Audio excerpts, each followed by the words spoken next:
town, hand to hand, we got your back. We make our stand, laugh at the pain, rise with the band. Brothers, sisters, all the fam.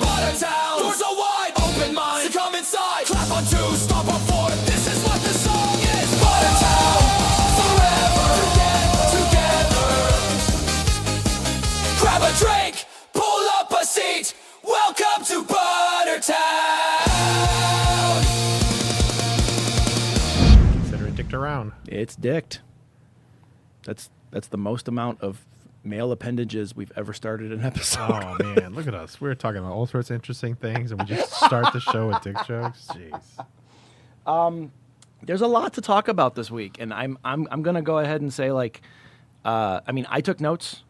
I'm sure you did too. I have some minor notes of a book that I just finished. Oh, interesting. Yeah. I mean, dive into that. You want to talk about that right Let's out of the gate? definitely start on something better and brighter than what I'm going to talk about. Yeah. So I finished a book recently called "How the South Won the Civil War." Oh, right.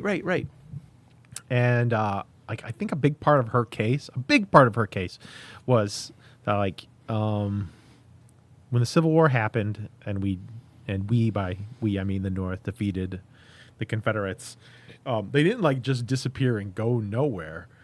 Her argument is that, like, the idea of, like, what they wanted to happen, like, these guys, they just lost. You know, imagine, like, if you got in a fight with the dude, and, like, but you're, like, roommates and you still have to live in the same house. Yeah, right. You know, it's essentially that, right? But, like, in this case, like, he doesn't have the room next to you anymore, and he moved just to a different room. Okay. And, like, talk shit about you, and just made up stories about you, and that's essentially what happened in the South. The idea of, like, the lost cause mythology, where, like, it wasn't about slavery, even though everything fucking said it was about slavery, and they said it was about slavery. When they got their asses kicked, they wanted and realized, shit, everybody thinks we're monsters and we suck. We better hurry up and make up some stuff for why the war started, other than us wanting to own humans and continue chattel slavery in America so we can still continue to own money. They moved their ideas west. And by their ideas, the way that she has it is that the North was essentially the corporatists. Those are the businessmen that wanted to have corporations, which eat humans alive and spit them out. They're the ones that poison our water and do all sorts of things. It's the corporatists. And in the South, it was oligarchs. Oligarchs being, they don't want anybody in charge. They want one person at the top. So it's essentially the story of America is a story of corporatists versus oligarchy. And that the oligarchs lost during the Civil War. The idea of, like, the lone person that can do everything. You know, and obviously it wasn't one lone person that could do everything. They just, like, it's a way, if you have all the money, you can build an entire ecosystem. Bingo. You know, if you own humans, you can build an entire industry and just be wildly wealthy. Would you consider owning humans also to be under a corporation type of ID? No, because with a corporation, you have stockholders, and the stockholders own everything, and there's usually, like, a board and a CEO, and their decisions have to work as a group to make money for the stockholders. So it is a group mentality, and usually you'll have, like, one person driving that ship. What if there's a very few stockholders? Only the elite of the elite are allowed to be stockholders. Well, but that's not the way that it works, though. All right. I mean, I'm just wondering, because, like, anybody can own Apple stock. Anybody can own. But the way you're discussing it, if you have a lot of stock, and you can have more ownership of it, like, yeah, you can have a say, but it's not often where, like, one person will own 51% of the stock. I mean, that would be ownership then. That would be ownership, and that nobody wants to do that because, you know, you have to share your losses, and if a loss happens, that means you have 51% of the losses. Oh, so you don't want. That's why it's like a neat. You get, with corporations, the way that they've worked things out over 100 and so years is they get to keep off the profits and they socialize the losses. Is the way that it is, which is pretty fucked up. But it's fucked up. So anyway, back on track. Sorry. So the oligarchs they lost, and they wanted to sell the idea of the, so I only need one guy and I can do it all, and they went south, and there was like that idea was packaged and sold through media like books and shows and stories as the American cowboy. Oh, get the fuck out. The American cowboy. And if you think about it, what is the American cowboy? The American cowboy is a single individual. He's always trying to protect his, what color? White wife. He sometimes works with the Mexicans, but he's usually fighting against them. Also wearing the white hat. White hat or black hat, whatever it depends on which side he is on that particular thing. Right. But he's always a hard worker, always by himself. He's protecting his white wife. The individual. Doing everything, the rugged individual who is fighting against the Mexican or the native or the government. And he's always the rugged individual that's doing what he can, because he's either fighting or oppressing, and either way that he goes, he is always the good guy. And that idea was sold, and just rugged individualism in general. So they have there were like the old frontiersmen and stuff like that, the miners and stuff like that. They had versions of that, but the cowboy is the one that's probably the most famous. And it's funny that like the early cowboys were really just versions of like a Mexican things that Mexicans and like the Spanish have been doing for years. Like the bandito? The band, like the caballeros or whatever. Yeah. Oh, okay, yeah.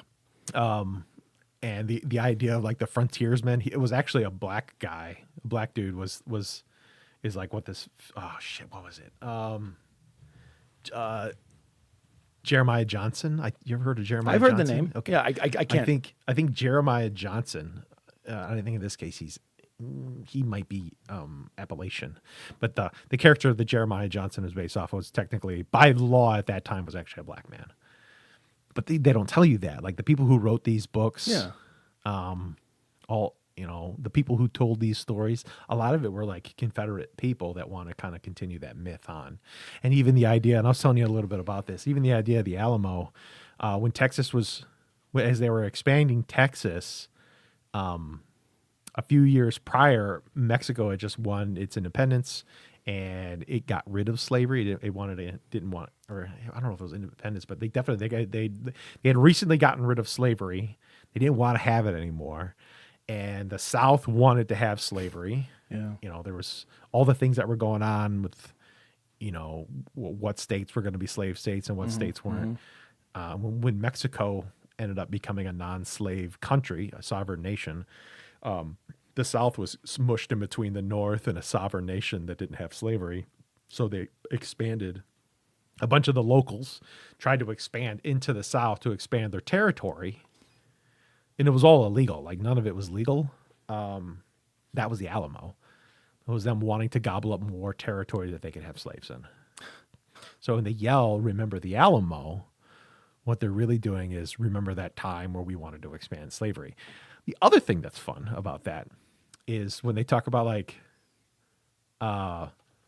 Please no, I'm shaking my head very disgustedly. Okay. So. The other thing that's interesting about that is the reason they say remember the Alamo is that the myth, all of this is just myth. It's myth of the rugged individual, and it's also the Alamo is the idea of fighting to the last man. Right. But there are reports that they didn't fight to the last man. They actually the hero of that battle was Daniel Boone. Daniel Boone was captured. Daniel Boone surrendered. Daniel Boone was executed by the Mexicans. I would love to have a shirt that just says Daniel Boone surrendered. And like if you think about it, like right now in these times, I think it's like a clever way of like a thumb in the eye. Yep. No, he lost, and he lost to these other people with good reason. But like, and when you think about that, like if the idea of the rugged individual is where Southern ideas came from, and expand that, like all the things, like Reagan came about in a cowboy hat. All these people in cowboy hats, Christy Gnomes in a cowboy hat. They're all trying to sell these ideas. The idea of the Western is idea of the Confederate mythology of the lone man, of the oligarch. And you know what? Out of all of them, Star Wars is a Confederate myth. It is a group of people fighting a well-regulated government that knows what they're doing, and they don't want to follow them. So a ragtag group of people, all of them white, except for the one good one, also known as Chewie. The good, like, those are all bad Mexican, all bad Wookiees. The good one. But Chewie's a good one. Yeah. And they're fighting them with what? They don't have all those power. They fight it with their intuition. They fight it with their good luck. Yeah, they fight it right. with their religion. Yeah, they yeah. fight it with the Force. Good fucking God. Okay. Yeah. Star Wars is an oligarchic Confederate myth. Ain't that fucking some crazy Wow. I mean, story persists over time because tropes and arcs like that happen over time. And like that's why it resonates so much. Well, I think like America's But definitely it's a beautiful analogy, by the way. It's a beautiful similarity. I think America, like the rugged individual, Well, and, I think is like a combination of like your two your two archetypal heroes. Your two archetypal heroes are like Achilles okay. and Odysseus. The smuggler. Yeah, the outcast. Yeah. The thief versus Thank you. The thief. The thief versus the warrior, essentially is what it is. Hero. Yeah. That's the archetype. Actually, no. Let's think this out. Like, would you say, are they the clever one? Maybe they are trying to sell. We're clever because we're beating the government. I mean, that's a definite way to characterize what you're trying to do. Definitely, because if you can overthrow the hierarchy, The you have ragtag to be. bunch who are smarter than the hero who has everything. I mean, but that's been dawn of time. That's like we've always rooted for the underdog. works. Of course it does. I mean, Yeah. the tropes exist for a reason. They're shorthands to explain bigger ideas. What you're saying is like the cowboy, the ideology of the cowboy came from the rugged individualism of this kind of like growing need to have a hero of their own, right?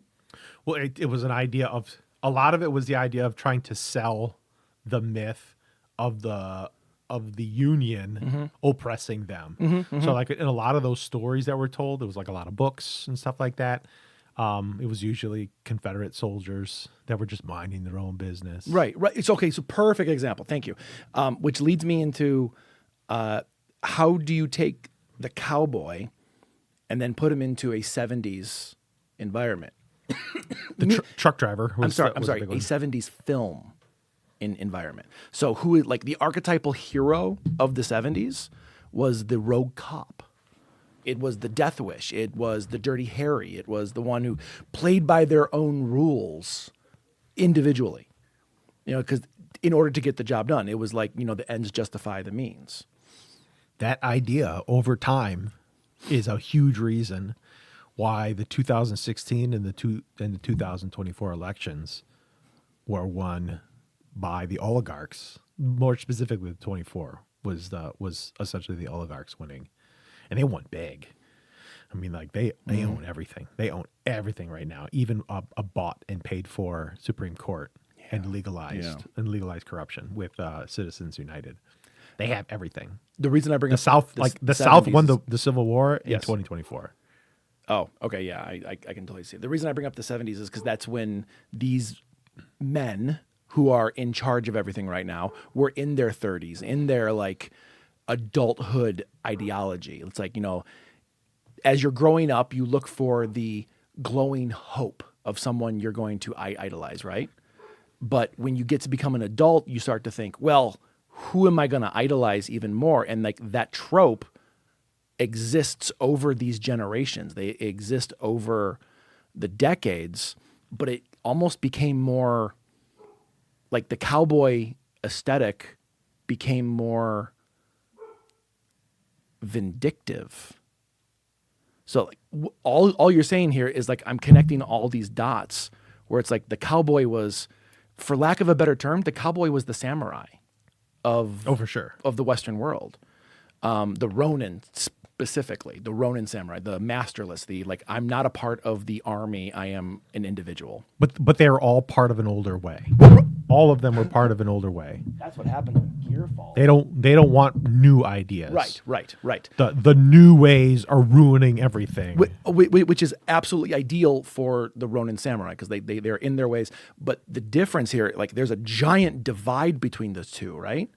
Like, and everyone's always said like, oh, the cowboy film is the answer to the samurai film, or you know, and if you ever watch a samurai film, there's a lot of fucking honor. There's a lot of fucking like respect going on. It's because they're conservatives.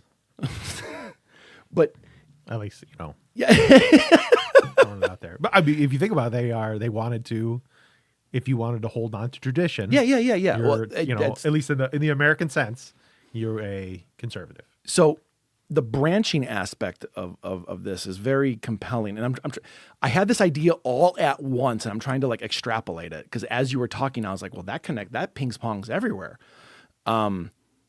We, the American world, grew up with the ideology that one man can stand against everyone, Rambo. and the Rambo. Okay, great example. The Rambo, the Charles Bronson, the Dirty Harry, the like, I can stand up to a gang of thugs and come out victorious. And not only victorious, but in the right. That I can be in the right for doing this. Yeah.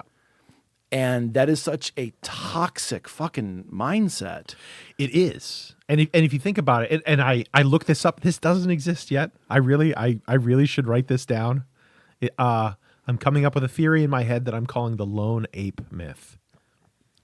The lone ape myth is the idea that one single humanoid could have made the world and civilization the way that it is. And it's a myth. It never occurred.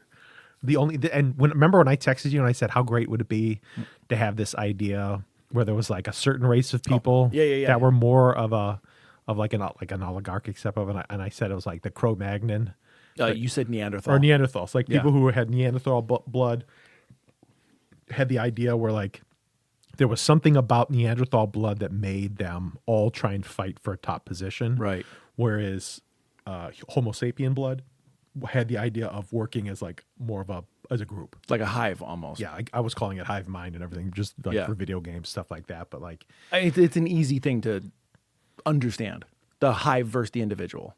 but if you think about it, if you can convince, like if you were a predator and you could convince a whole group of people that they all can do it by themselves, how easy, especially if you were a human who was over like the course of a million years evolved to work as a group. If you could come up with a myth, the lone ape myth, that people can do it by themselves, you can pick them all off so easy. Do you see that happening right now? Because yes, pick them off. I can see that, but I can also see manipulating them to be meat shields. Yeah. You know what I mean? that's essentially what it is. Like Yeah. if you can convince somebody that they're a one-man wrecking crew, Yeah. that they can do it all by themselves, I guarantee like if there's any sort of resistance that occurs to this that involves armed resistance, God forbid that happens.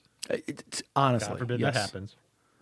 But there's some fucking kid who's in his basement, Yep. or I think your dad. I do too. Your dad's got enough guns to fight like small nations. But But by yourself, he's not going to do shit. right. He's not going to do shit.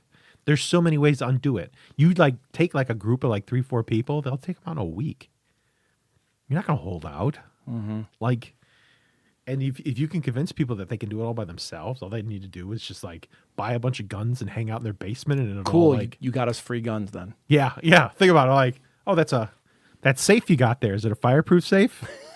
Cool. I'll just light your house on fire and I'll collect then- my guns when Yep. everything is out of the rubble. Because I have a plasma torch because it's owned by the government, and I just get it for free. So I can take anything you want, anything I want.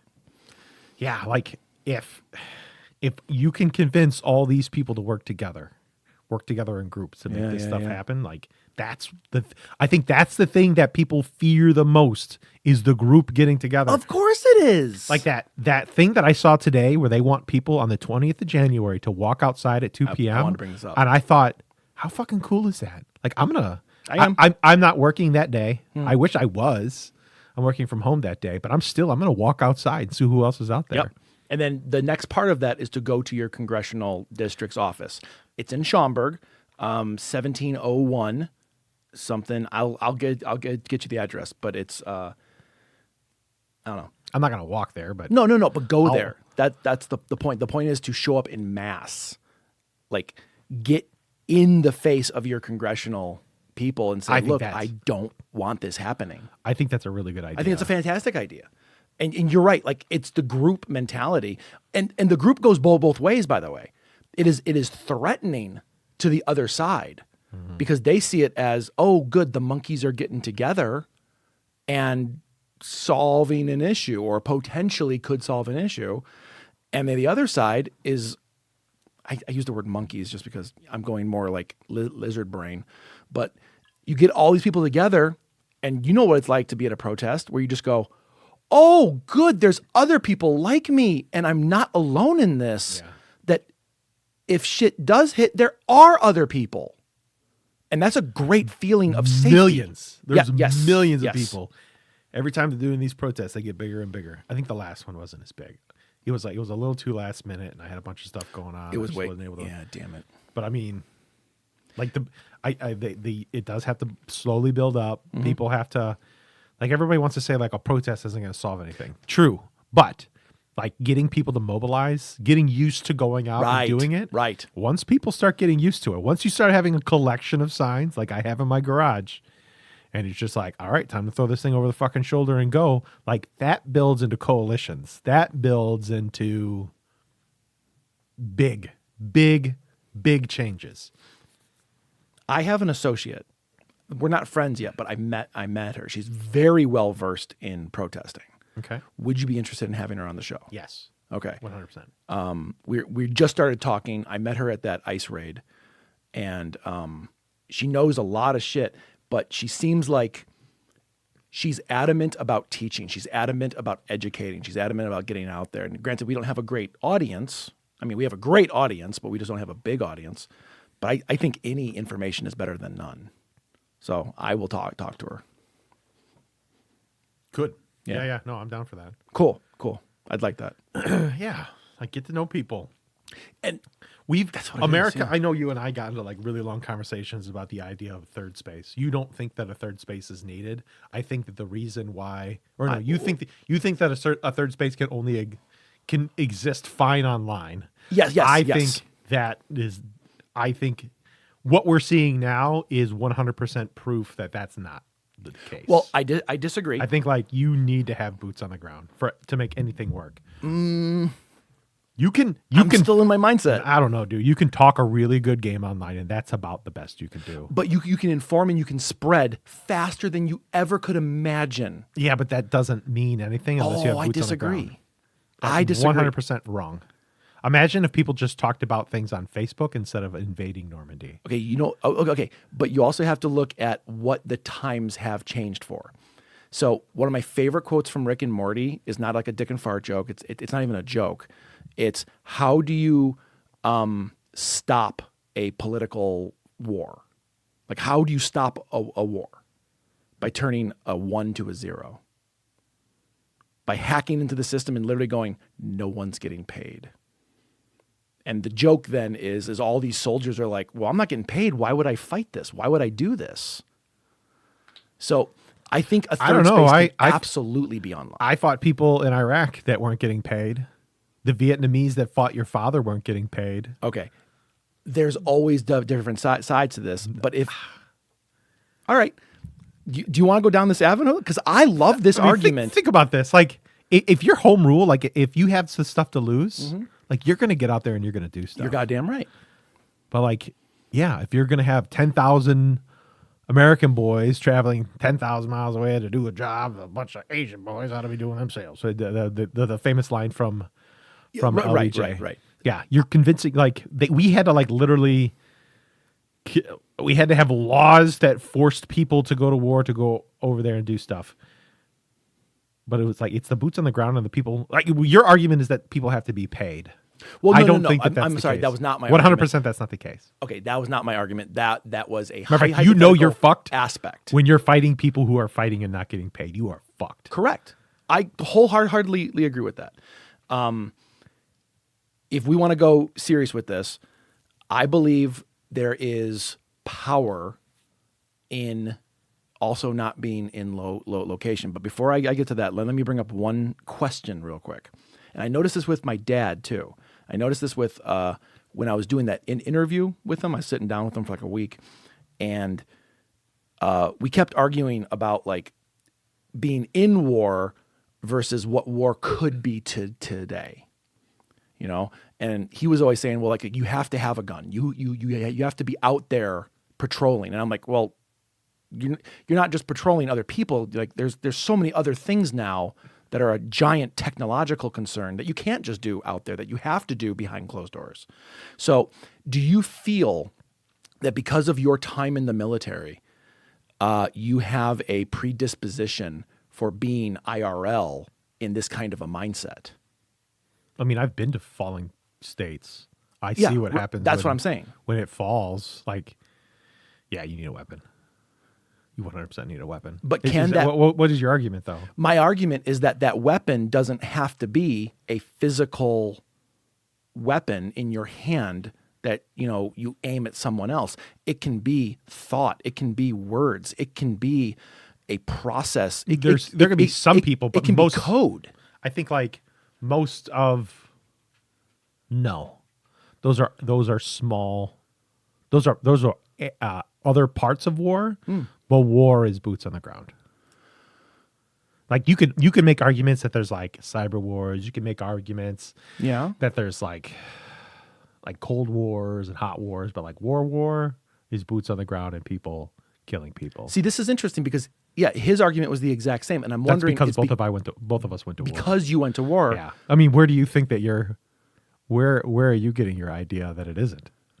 I'm not saying it isn't. I'm saying it is incongruent. It's congruent with other aspects as well. I believe someone running out there with an assault weapon trying to gun down the opposition is not as strong for the entire war aspect as someone who is capable of leading and guiding and influencing.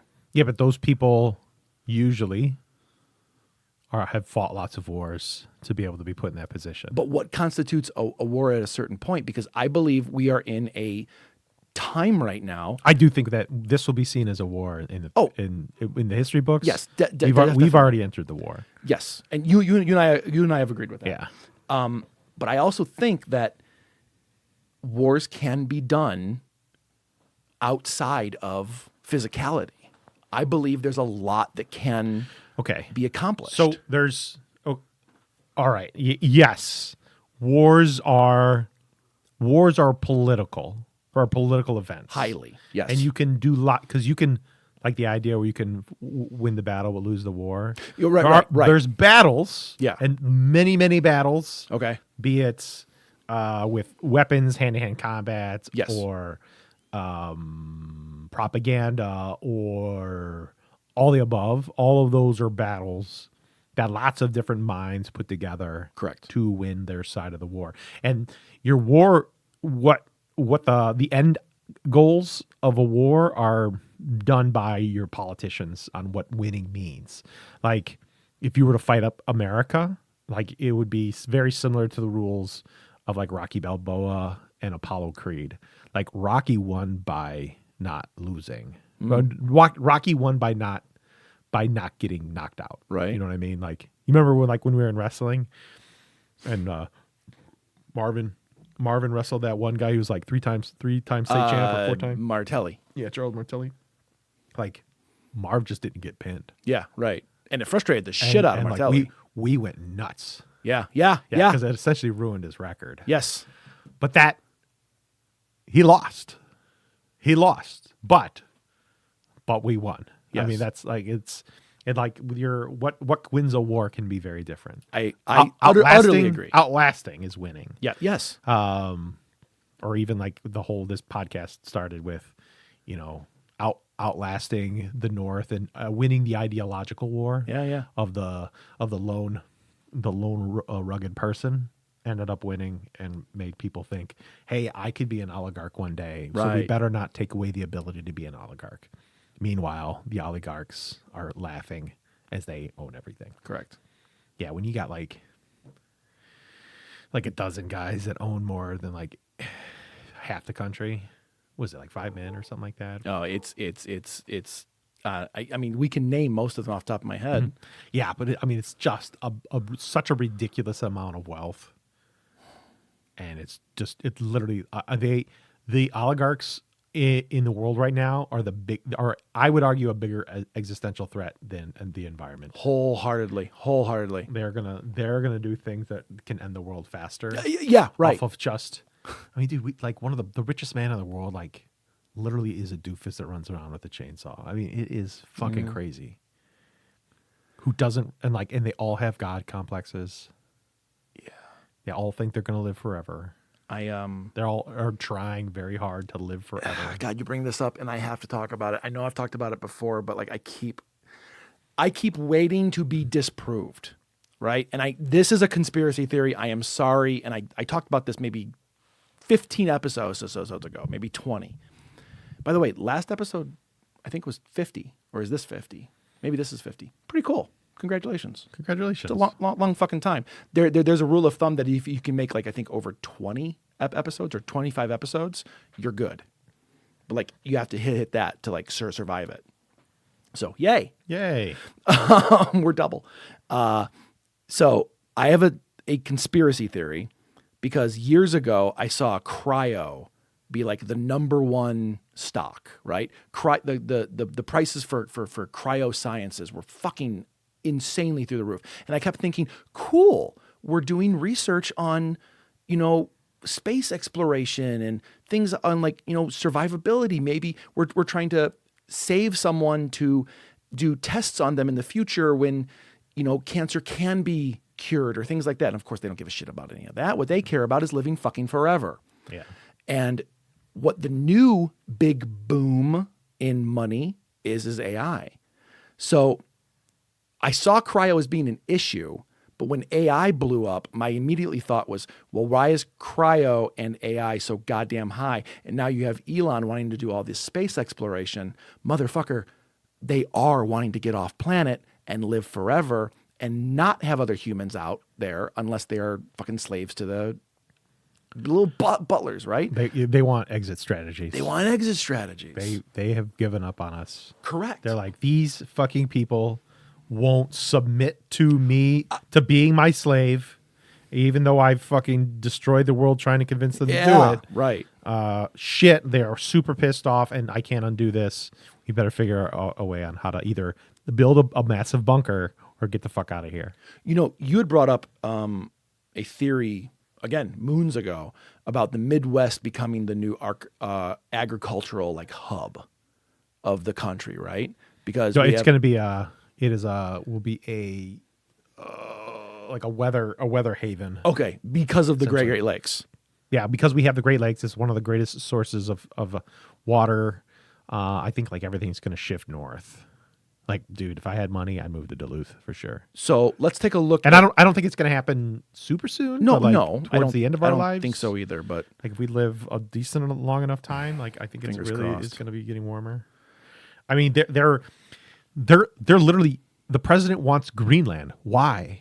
It's all under ice. Yes. Oh wait, that's right. They all fucking know that climate change is real. They know that it's melting. They know that there's nothing we can do about it. Right. Now they're fighting for the Arctic. right, Meanwhile, they've convinced all of these slack-jawed yokels that climate change isn't real. and they've changed. Yeah, that climate change isn't real. They've provided tax incentives for all these people to sell their land up north, Right. and move to Yep. Florida, Texas, stuff like that. Arizona. Arizona. Okay, bye.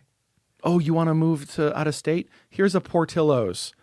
Chicago people go in droves to fucking Arizona. I can't tell you how many people I've met who have moved to Arizona, Flagstaff specifically, because there's a Portillo's. It's like, well, I want Arizona, but I want the food from home. I mean, dude, Chicagoland food is great. Oh, no. What it's are you showing me here? So I am showing you iceout.org. Have you ever been here?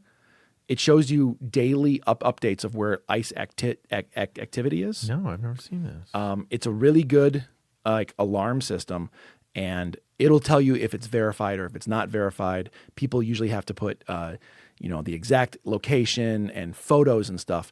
But if you look at the swath of the country, the grand majority, once you zoom in, are all in the north.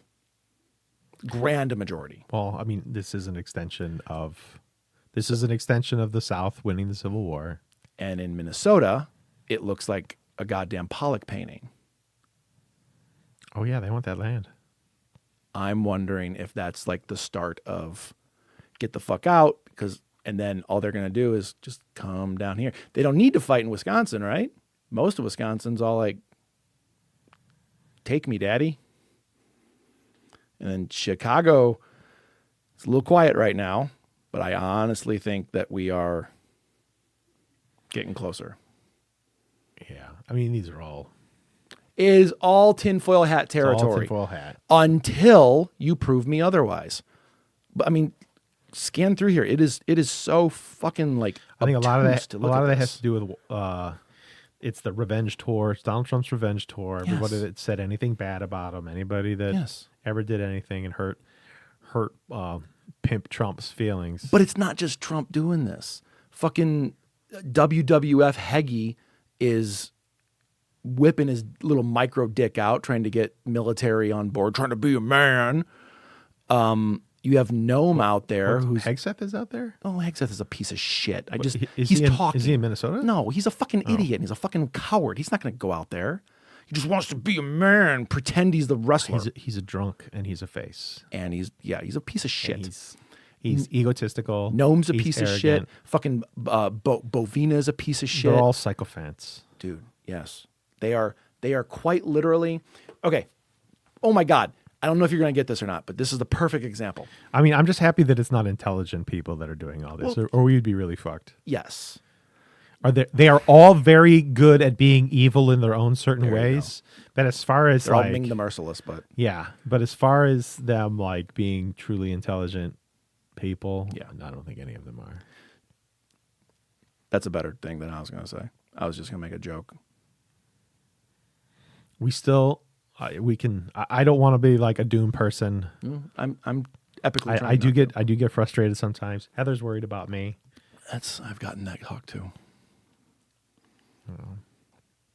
I hope that I can joke about this in 20 years. A year ago, you and I sat down here and said, please ridicule me to death. Make fun of me forever if I am wrong. Yeah.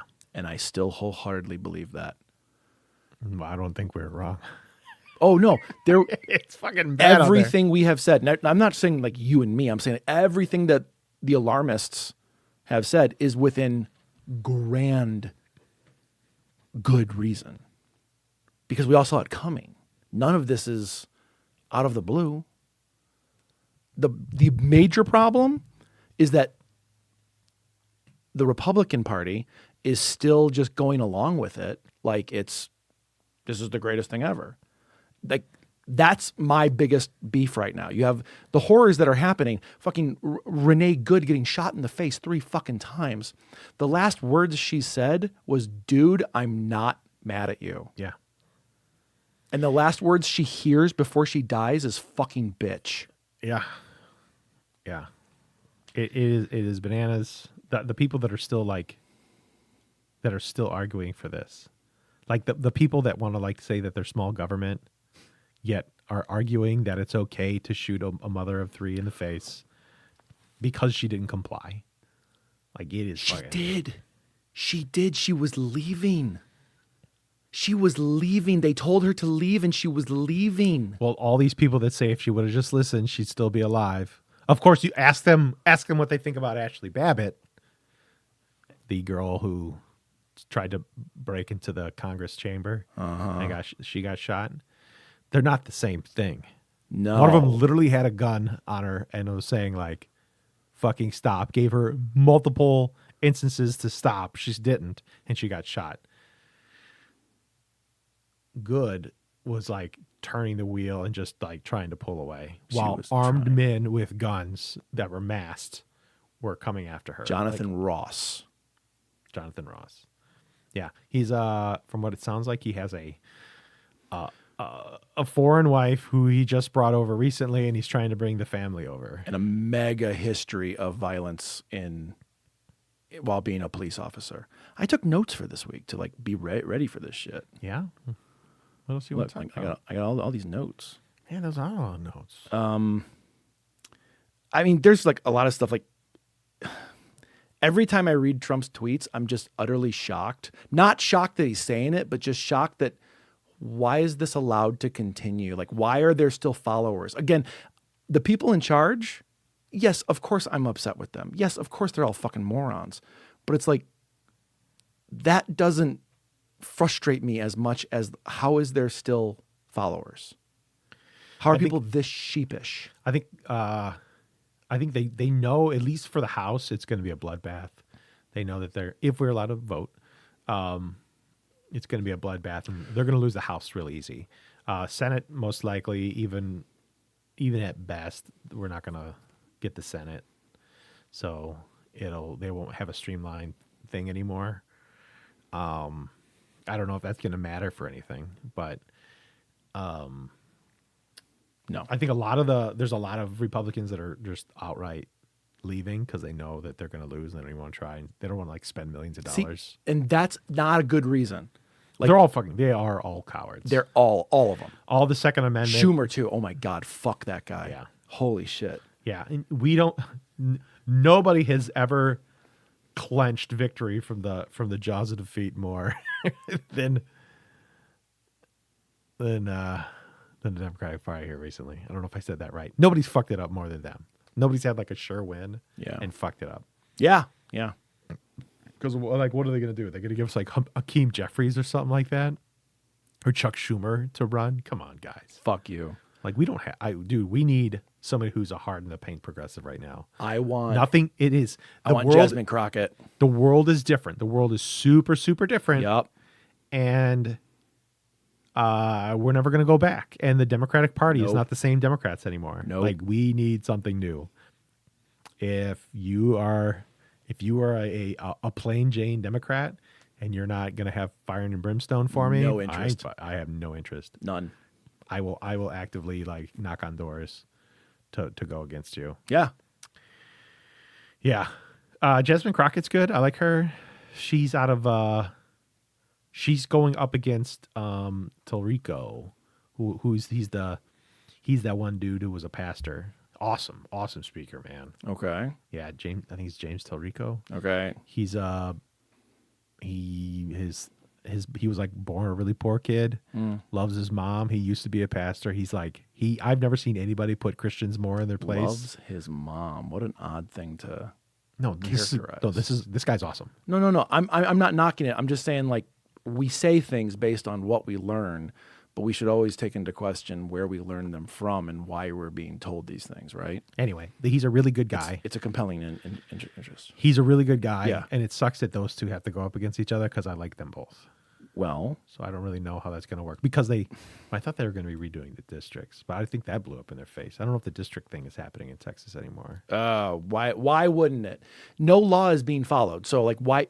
Like I am so sick and tired of going on to Reddit and seeing like how is this allowed? It's like that November 5th of last year. That's how it's allowed. End of fucking story. Yeah, dude. Once like all the January 6th rioters were like let off the hook, all the insurrectionists. Speaking of which, all that information is available. You can download the PDF of all the January 6th people. But today, Oh yeah, what is it? 4,500 leaked ICE names. Yes, And info. And 2,000 of them are active in field ICE agents. I have not seen a document yet. I haven't seen a document yet. So somebody's saying that a lot of the January 6 people are now ICE. Yeah, I mean, that's what I would think. Yeah. I mean, if you had enough time to go to January 6th, like who had time to do that?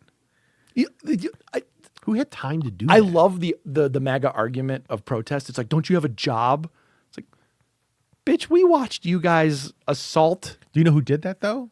That was a lot of Oh, it was a lot of planning. Dude, they booked buses ahead of time. yeah. Turning Point USA. Yes. Charlie Kirk. Charlie Kirk was one of the people. They booked maybe they travel. killed Charlie Kirk to hide that he was one of the people that planned the insurrection. Well, it wasn't him. Like, No. it was Turning Point is a AstroTurf campaign by a billionaire, another fucking billionaire. Of course. I still think it's fucking weird that Erica is it Erica? Whatever fuck her name is. Sorry, I'm being aggressive today. And I'm not trying to be. But like a week after his death, she was walking out to like a WWE style entrance. Oh yeah, with the fireworks and everything. A week after. Yeah, I'm that's sorry, dude. I would be. You saw me with my cat. That shit shut me down for a month. Yeah, if your husband's neck explodes in front of the world. Jesus. I got a weird feeling that there was no love in that No, relationship. of course not. I mean, Like, that was it's a- obvious her and JJD Vance are aligned to get married, and haven't heard much about Vance's wife lately. Yeah, you mean the atheist non-white person? The possible human of the group. The possible only human of the whole group. I want to get back real quick so I don't forget about it. You were talking about voting, and you made a comment where it's like voting if it happens. And I've seen this comment all over the place, and I even thought it like, they might shut down voting or whatever else. Which, by the way, the USPS did change their regulations about when something is postmarked. Yeah. Forever, it was when you dropped it off, it was considered postmarked that day. All they have to do is lose your mail. And you're averaging 2 to 4 days before it can get into the system. So that's what they're telling us is 2 to 4 days. So I would say any kind of mail-in vote that has to be done, that shit has to be real early. Also taxes and everything else too. That's gonna really fuck some people. Can you over. vote early, or do they allow early voting? We do in Illinois. I know that for a fact. Okay. Well, shit, I'll probably wait in line to vote early. I don't know if you watched that video I sent the group today about the Parker something. She's a fucking amazing. Like, she's so well spoken and so well educated. Yeah, I like her. Primrose Parker or something. Primrose, thank you. And she had a really good comment on there talking about voting. And she goes, of course they're going to allow voting because they have to like wave the magic wand of we're allowing this to happen. And what happens in fascist dictatorships is They contest the vote. well, they contest the vote. Is afterwards they go, well, that didn't happen. They can rewrite the history. They can change the numbers, already but they'll happening. allow the vote to go. Of course, everyone voted for us because why would they shut it down when literally they can say everyone voted for us? Putin's been voted in for the past like 20 years or Fucking something. precise. Yes, exactly. Trump's just his bitch, dude. The little crotch goblin Trump said something about that. Like, they love going to see family vacations at family in Russia where they have a summer home. Yeah. Anyway, I mean, this we're ranting and raving. This I don't want this to become a political podcast, but it's so hard to not talk about this. It is like it's a journal kind of in a way.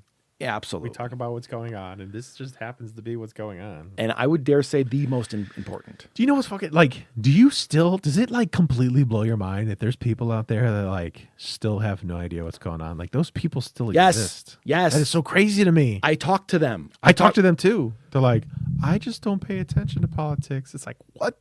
You know Yes. what? When I hear that, I just think they are MAGA and they don't want to talk about it. That's just what immediately goes in my head.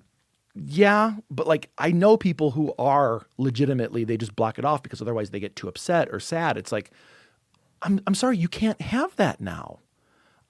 Dude, this week, I mean, besides Renee Good and the other 3 people who were fucking murdered by ICE. I'm sorry, murdered is the wrong word. Publicly executed. Yeah. There was also a video of an ICE agent taking a handcuffed young girl into a porta potty. Yeah, somebody was saying that they're I got that video. like that they're heavily using prostitutes wherever they go. Like the sex worker industry is making their money. I don't think so. I think they're making sex workers. There was a news article that came out yesterday. I don't know about that. That said ICE is not to be blamed for any sexual assault in any detention centers. I have the article if you want to see it. It's kind of disgusting. But anyway, so fuck, where was I going with this? People that don't pay attention to politics. Gotcha. So these people who are just not paying attention, like to me, that's even Like more. a third of America more didn't even damning. vote. That's way more damning. Well, it's 1/3 of the country wants to kill the other third while a third watches. That's literally what is happening. And they're just going to sit back and be like, Yeah. well, I don't have to deal with it. Because the argument is always the same. It's like, well, what can I do about it?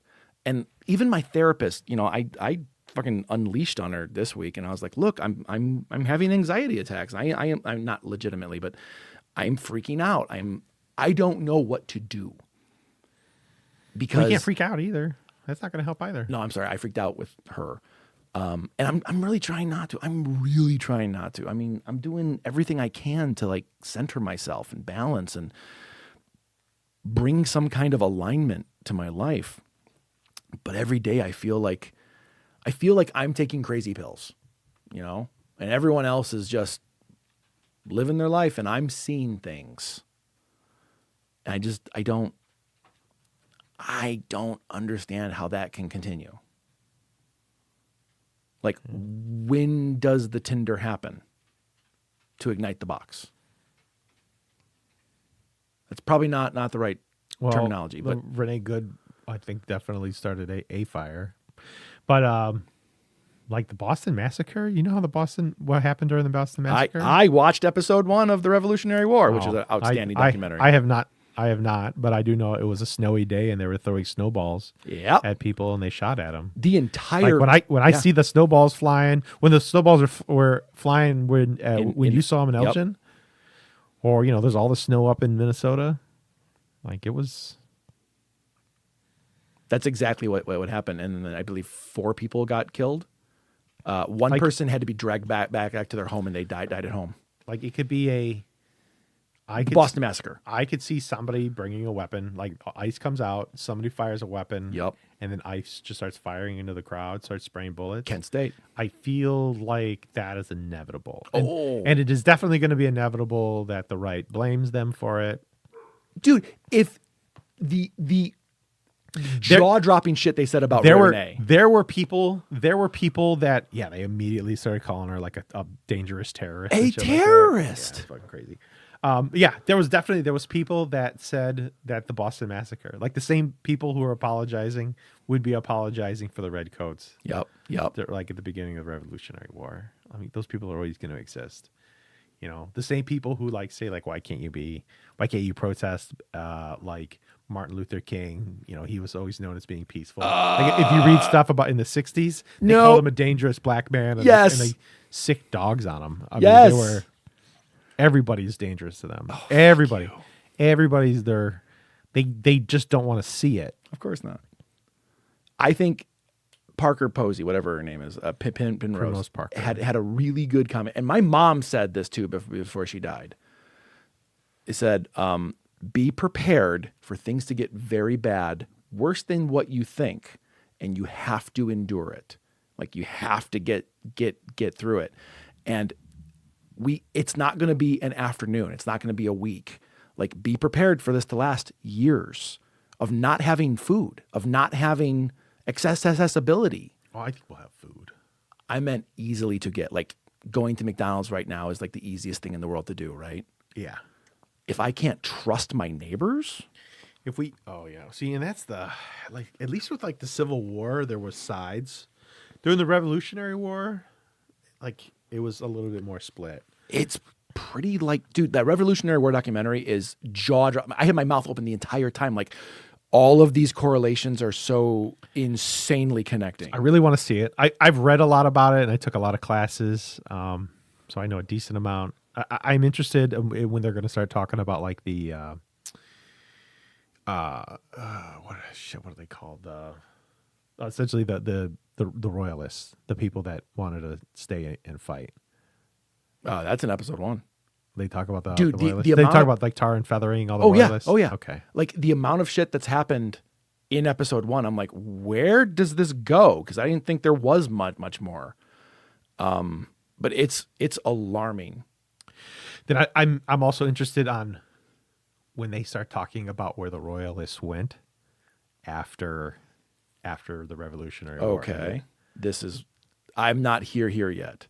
They went up to like Newfoundland in Canada. They went to the Caribbean, Oh, they did talk about the Caribbean, yeah. and then the ones who like couldn't afford to leave or go anywhere, they went further into Appalachia. This is what you brought up before, right? Yeah, they never left. There's a reason why there's a reason why the Confederate flag looked the way that it did. I've always wondered that too. I've always wondered like this. Why does it look British? Like why it's a fucking clone. I never put it together, but that's makes so It's a much Scottish sense. royal flag.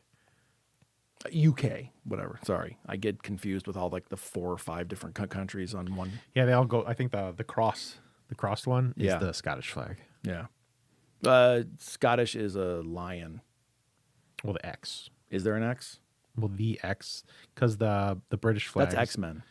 The British flag is a combination of 3 flags. Yeah, right. One's like a plus. One's a this way. One's a this Oh, way. the cross of the British is from Scottish flag. the cross is Understood. Yeah, Like, understood. They call it the Union Jack. It's Yes. the British flag. It's the union of 3 separate Oh, son flags. of a bitch. Yeah, it's the union. Okay. Like, yeah. is that a thing to you? Like, when I hear words, I hear the word, but I rarely think about what it is. You know what I mean? Like a Union Jack, it's just like, that's a word. Jack. Like, it doesn't mean anything, right? It's just, that's what that is. And now with like, I need some kind of correlation to connect to it and go, oh my God, it's a union. Onion Jack. I mean, When I was in grad school, I had a professor that was like really, really, really into etymology, and I respect the shit out of that. Man. I got into etymology really big because of that. Yeah. Because you'll hear these words and you're like, why is that word? Like Yeah. that? And it's very interesting to kind of, see where they came from, My see what their fa- past meanings used to be. Agreed. Like heathen. I love the word heathen. That has 'cause something to do with hearth. Heathen means of the heath, which means countryside and bushes. People, not rich people. That's what heathen means. Not rich people. It means not the people of the cloth or royalty. It is people who worked the fields, The heathens. the heathens. And then Christianity took it over as anti-religion, anti-God. Interesting. Yeah. I also like berserk, which comes from berserk, where fucking old ass, not the Vikings, but the Mauls, the people in Germany before Germany was a thing. Like they were like what we classify as barbarians. The Goths. Goths. Thank you. They would trip on a natural found flower that would cause hallucinations very similar to acid. And they would skin bears and wear them and pretend they were bears before going into battle. So they were high off their ass going into battle. And they like, you ever fight a drunk? I've been drunk fighting. I fight myself all the time. Oh yeah, I got in lots of fights when I was drunk. But you know, like drunk has a superpower to it, and it's kind of scary. Like Yeah. it can either knock you on your ass No or pain. holy shit, you can keep going. Even in Eastern, drunken master. Oh yeah, exactly. Yeah. So they went into battle ripped out of their minds, and they were berserking. I think that's awesome. The Berserkers, the Viking warriors, Yeah. tripping balls. We need Running we through need axes. we need new Vikings. I guess the Canadians. No, Canadians aren't Vikings. No, we need new Vikings. When I go up to the Boundary new Waters? new class altogether. When I go up to the Boundary Waters, I always like to think that I'm a Viking in the canoe. Yeah. Yeah, but there's a bunch of like lakes and shit like that. You Does ever heard of like the Canadian Shield? No. The reason why like nobody like Canada's almost invadable is that the center of Canada is literally like a million different lakes, and they're all huge. Like the Great Lakes that we have in the North America and the United States are just like the big ones on the end. But there's just a shit ton of like huge lakes that goes all the way up to the Arctic Ocean. They're all in a big line. It may have been a previous Rift Valley. I think if I were to like look at it geologically, it looks like it was probably a Rift Valley at one time. But it was like a tougher stone, and when the glaciers went over the top, it was the stone because it was really tough. It didn't like grind down super easy like a sandstone or anything like that. Okay. So they pitted really easy. It's pitting essentially on a global scale. That's doing that. All those lakes are just the pits. Yeah, they're all the pits. Interesting. From the tougher stone. How does that make it uninvadable? There's no way you can get through it. I mean, Really? dude, there's no way. You can't even walk through, let alone a car or anything like that. No shit. Yeah, it is. So it's like going to Naperville. Yeah, exactly. You just like that. can't go there. Yeah, you can't go through there. Ugh. Yeah. But it'd be cool if you had like lake Vikings. I mean, Vikings. I think the Russians was like the River Rus. The Russians I think came originally from. I read a book about the history of Russia. I'm telling you, we got to start another podcast. I know. Well, they came from like the River Rus, and I think it was they came from like northern Germany, and they came down the river, and they were originally river pirates. Okay. That's where the Russians came from. No shit. Yeah. So Vikings originally were river pirates, but as opposed to river pirates, it would be cool if you had lake pirates. Yeah. Lake pirates or Vikings? I wonder if lake pirate is a thing, or lake Vikings. We Lake need a- Vikings. I want a new classification of something. I want a new type of warrior Is there a with lake Viking? honor. Did you watch that hacker conference? It went no. viral. There's a Where the girl erased everything. yeah, well, Yeah, I saw that. a person dressed as the Pink Ranger. Yeah, they went into the white supremacist dating site, got all the data, scraped it all, and then systematically over the course of maybe 20 seconds deleted not only the entire website database server, but also all their social media as well. It was glorious. Yeah, everybody was cheering and everything. Yep. That's what I'm talking about, a third space. Like you can confront that shit. Yeah, but they were in person when that happened. Who was in person? They were at a convention. There was a person in a Pink Ranger. But that person could have done that from home. It would have been the same effect. For Nobody would have given a shit. for the sensationalism of it? Yeah, as we speak right now, there's lots of things being deleted, but nobody cares about. There's lots of things that are global issues, but nobody cares. We already about. talked about it. The ICE 4,500 agents have been identified. Yeah, but if you don't do it like in public and everybody cheering, it just doesn't make the brain go. Well, I get that theory because it's like, when you're in what's it called? The group theory where like you will laugh if other people laugh in a physical group. Yeah, but there's no connection to an invisible person who does a thing. 10,000 people can die in like one town over in a mudslide and nobody's going to care. Not nobody, but like it doesn't affect you as much.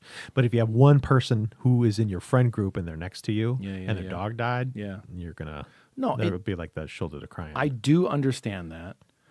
But I think some people can identify relationships and meaningful relationships with not being in person. I think, and the number isn't even close, humans need actual physical connection. I'm not and disagreeing. It's not even close. I'm not disagreeing it. Like I'm, I think I'm saying, anecdotally, some people may be able to get a connection online, but it's nothing in comparison to like real human connection. And I do think that that's being lost. I don't know. It's not even close. The needing or the importance of the need is what I'm getting stumbled up on. Because that's assuming everyone is If they can figure out how neurotypical. to was it haptic? If haptic technology can grow like that, then my answer would probably change. You know, And haptic to anybody. Okay. Haptic technology is like touch yeah, technology. yeah, it's sensation, physical sensation over visual, auditory. Great topic because this is fucking weird and it's not as doomy. The advent of technology is going virtual. At least it was for a long time. With the fall of democracy, I don't think we're going to see any good technological advances anytime soon. But like forever in the video game realm, and I say video gaming because video games push technology in the virtual landscape more. I would dare say more prevalently than any other platform, correct? Or medium. Wait, say that again. So I would say that the video games are responsible for pushing a virtual landscape, the future of virtual landscapes, more so than any other type of medium. Yeah. I would say if I was an oligarch and I wanted to control the world and control people in the same way that you can control people with religion, I would push people to go into video games Yes. and go into video game world because they are docile and they're easy to control. Right. I mean, That is video games have become, I don't know, do you play any mobile games? no. Okay, fucking awesome. But this might be a little hard to understand then. Games over the past, I would say 10 years have changed from isn't it great to play this game and how fun I'm playing this game to how can we make money from keeping you addicted to this process? It is no longer about making a fun experience. It's about the addiction process. So you'll pay micro increments and pay way more money than a $60 tag. I've read people complaining about that online. Like Yeah. everything is like microtransactions. Yes. And everything is like if you have money, you can essentially become a god out of the gate if you have the money. Right. Definitely. Which like again to go back to oligarchs and stuff, like oligarchs are like truly the only first person characters on the planet. We're all just That's what they believe, yes. that's what they believe. But they have enough money and there's people who cater to their every need. So, assuming that video games are the predominant factor for future progression of virtual landscapes, how likely do you think the push for full dive technology will become? I think if they can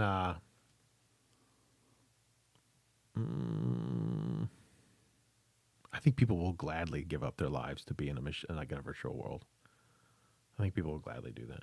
So, Not a lot of people. I wouldn't. not give up, not like end your life to live in a virtual existence, but to socialize, to play games, to watch movies. I mean, Yeah, but like we all know, like people will fall in. Lots of people will fall in. yeah. Like, and why would you give it up? You know what I mean? Like, if you could be anybody, why would you? Why would you want to be yourself? Yeah. Was it the replacements? The replicants of the replacements? It was a comic book that came out, like a graphic novel that came out. They made a movie about it with Bruce Willis was in there. Oh, I don't think it's Replicant because Replicant. I mean, it might be Replicant, but Replicant is like owned by Blade Runner. But yeah, I know what you're talking about. I really didn't like it. The comic book was really good. Oh. Yeah, the movie was. Ain't that always the yeah, truth? the movie was not nearly as good as the comic book, but that's essentially was the world that they did. Like people. Well, I mean, nobody. Ready Player One. Yeah, Ready Player One. But with this one, it was bodies that they would. Altered Carbon is a similar idea too, where like you literally you're like jacking into different bodies and Yep. living existences, whatever. So with that being a prevalent thing on the horizon, whenever it comes, would you consider that space a third space? Oh, 100, 1,000%. Yes. Why? Because you have to have more senses for you to actually occupy that space. Like to actually occupy that space. Is that part of the definition? I think that it is. I think that touch it is for mine. Like I think the act of going somewhere, the act of interacting with people, touch, talking, listening, learning how to be a leader, learning how to be a follower. All of those things are important. And I think people will definitely find a place like that there. But I think when you have it there, you are way easier control. Like you're controlled. It's not real. They're all fake. They're all fake. Somebody owns that space. You're just kind of. I mean, that's without argument. I do agree with that. You are beholden to whoever owns. People will use it for that though, more so than now. Right. And in different ways, and I think in deeper ways. But I don't think anything is comparable to being in person and being in groups in person. That's not the argument, though. That is the third space. I agree with you that nothing is comparable. However, to a subsect of people, I believe third space can exist in a virtual landscape. Sure. Anecdotally, absolutely.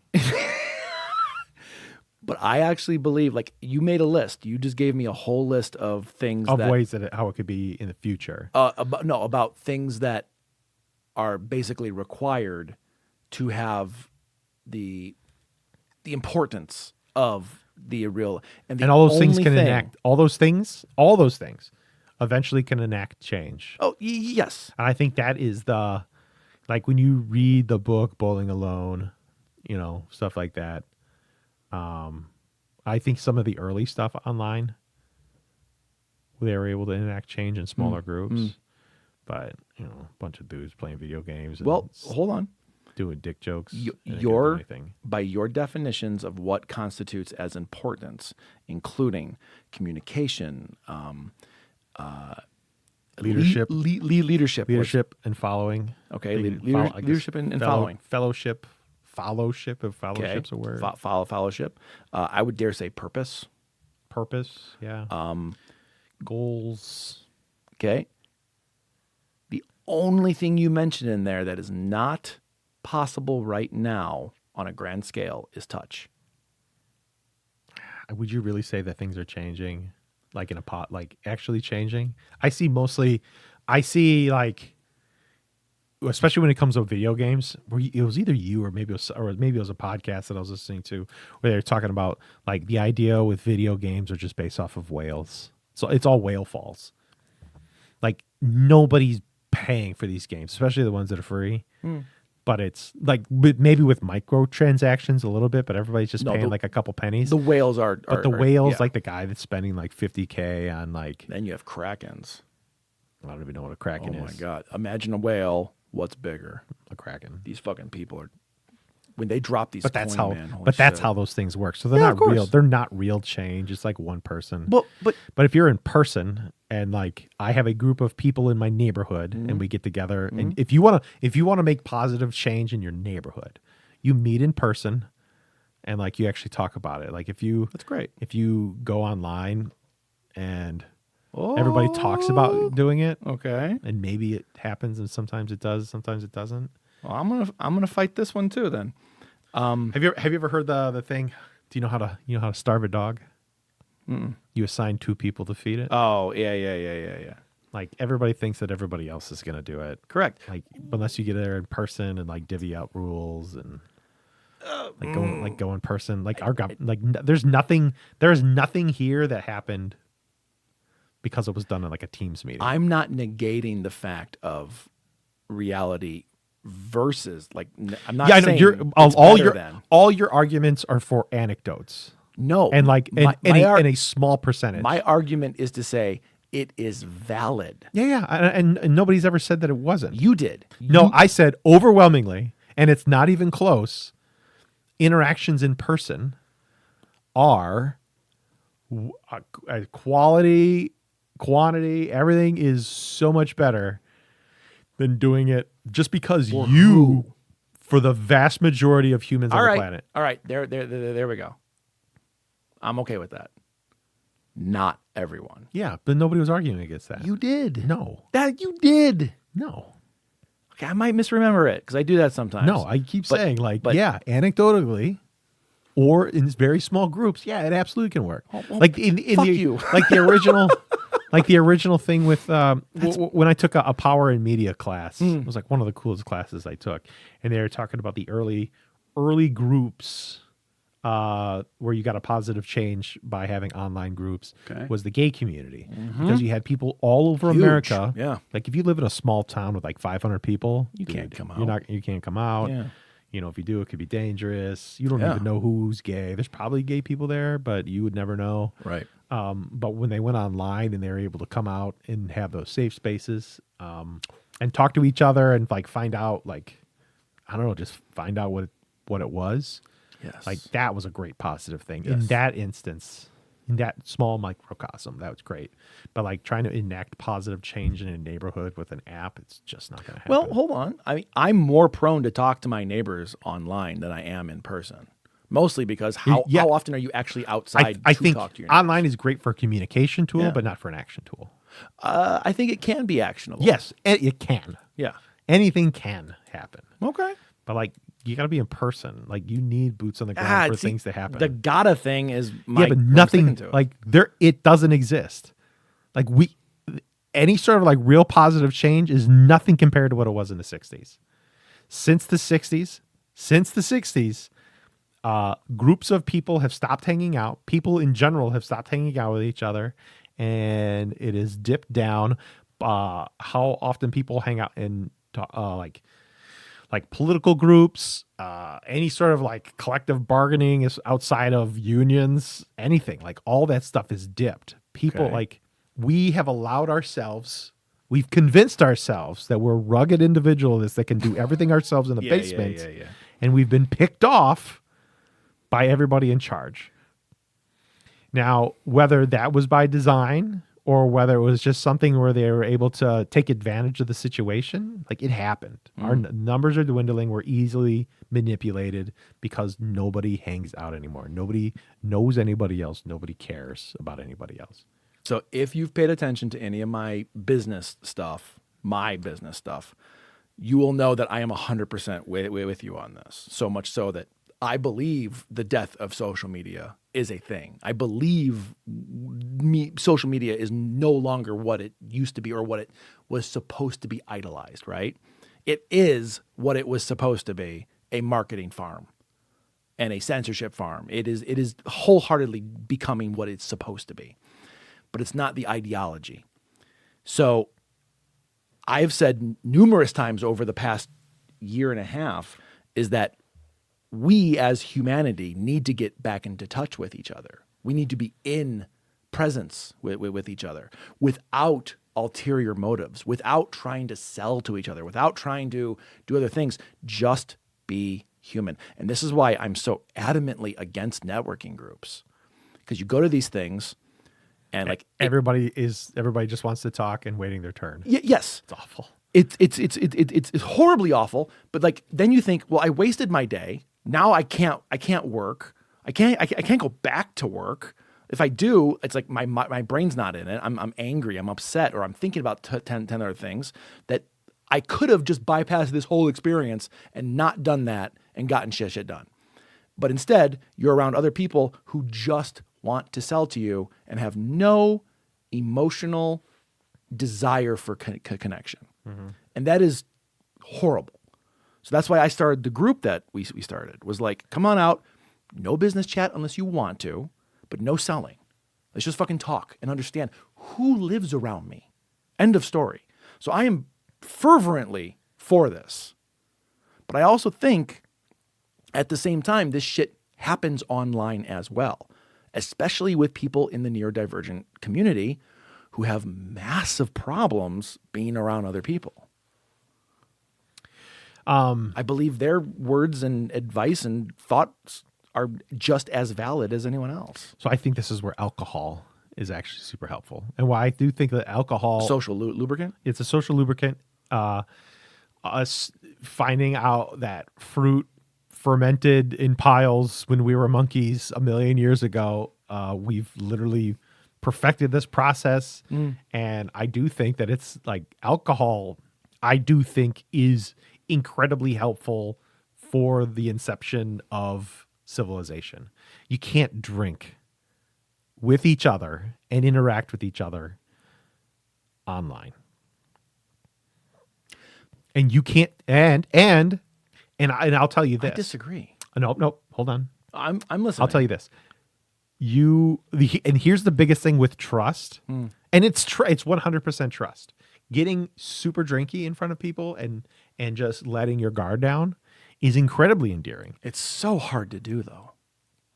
To let your guard down? Yes. Then you got to drink more. Oh, disagree wholeheartedly. Well, your perception of the world isn't the way that humans have evolved, or like it's not 100%. Like people get drunk with each other, they have a really good time. They come to trust people because of it. You know, maybe it's something where like, you know, you didn't take advantage of me, or you took care of me, or you listened to me, or even more like you didn't judge me. But why can't you do that without that? Like that's where I never understand. Because guards are up. But I could Guards are up. fully- Guards are up. I disagree. That's why like When I there's become people. inebriated, I'm way more guarded. So when you get drunk with a bunch of people, Yeah. or even when people do drugs with each other, Yeah. like if you have one person who's not doing it, it ruins it for the group. Yeah, but that's not my problem. But if nobody I'm the one who nobody doesn't cares about want. your problem. I'm saying like the group as a whole, everybody wants to do it. If you got one person who's being lame, it ruins it for the group. Lame's a very odd just choice saying. of words there. Yeah, but that is really what like I disagree. that is what it is. If you got one person who's being lame, I disagree. now I think that you're outgoing, and people probably think that you're drunk, and that probably helps because you're outgoing enough. But a lot of people need that. Oh, no, I'm not dissuading that. And that's how you get the people who are possibly autistic or neurodivergent or whatever, who are like, let their guards down and they talk and they figure it out.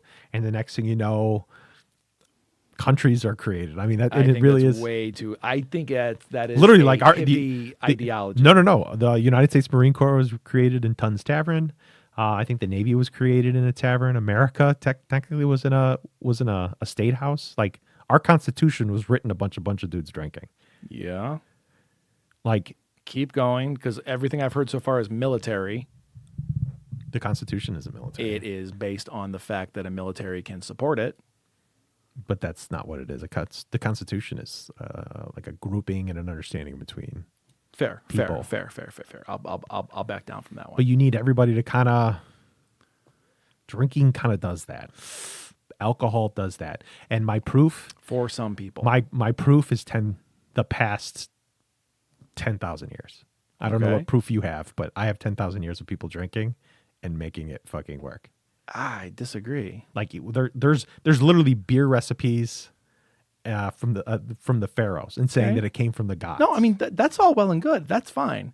But my problem is the swath projection that it is this for everybody. and it isn't. But that's you keep thinking when I'm talking in generalized. Yeah. That it's a personal attack on you. Oh no, definitely not. And it isn't. My concern It is is a the other people who aren't being identified. Look at all this. Like, see, now this is you who wants to ignore things that have happened. I can say like, look at this large swath of all of these things that occurred because of this, and you'll be like, well, this one time it didn't, so it's not true. See, but my concern isn't that. The way you just worded that, that's fucking great. Yeah, My concern is your wording, and that's always my wording arguments. is we've had alcohol and marijuana Inebriants. and shrooms. There's Yeah, there's a lot of things that like inebriants.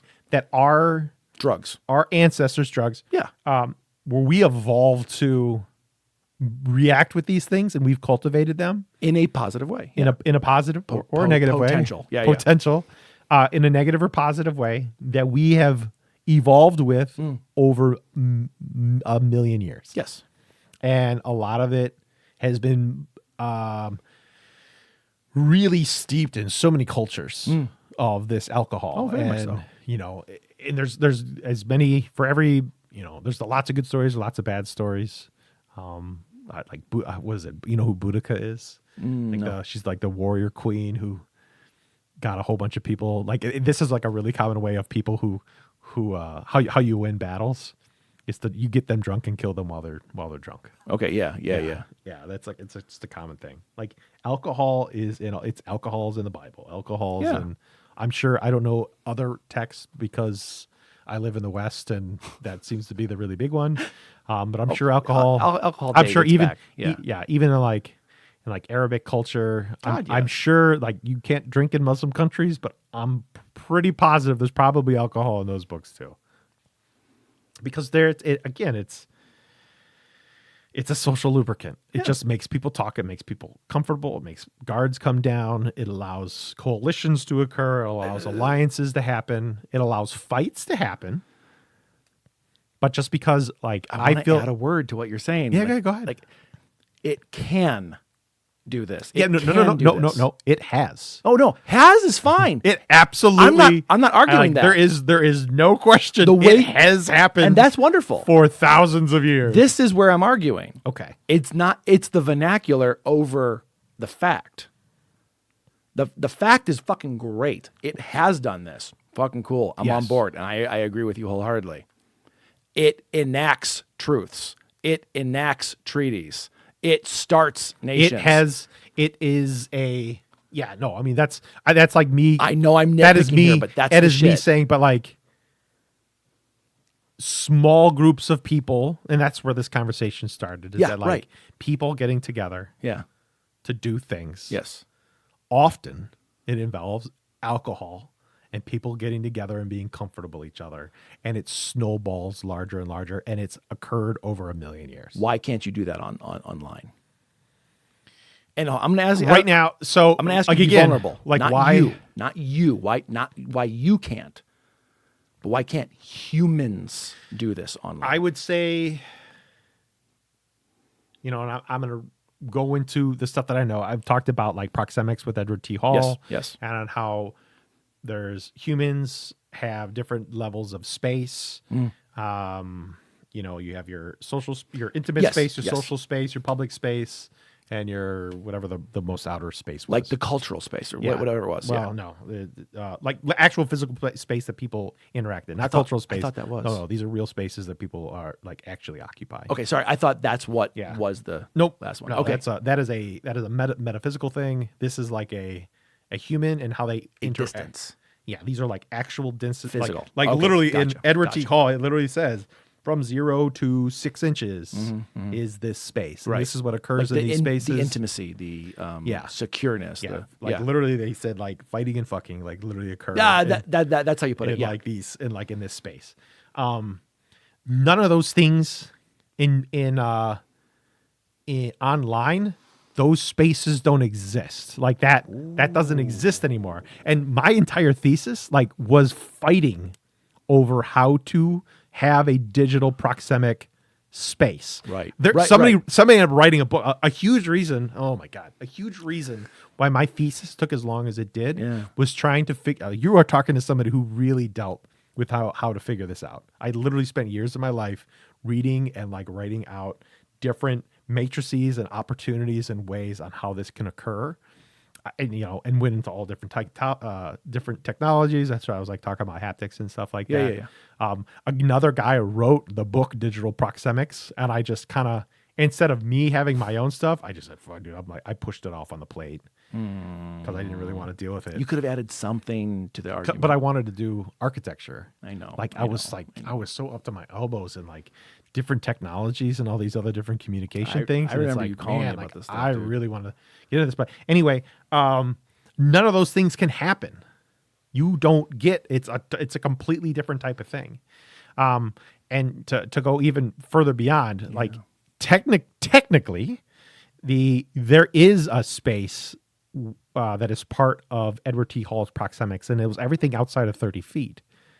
So when you're online, everything outside of 30 feet, as the way that he described it, anything outside of 30 feet, and they use that number to actually protect the president and people who are important. Okay. Like there is a 30-foot bubble that is around all these people. Oh, I've actually heard that exact. Yeah. Yeah. And it is the distance at which you could make adversive maneuvers, essentially be able to get away with, to be able to get away. Okay.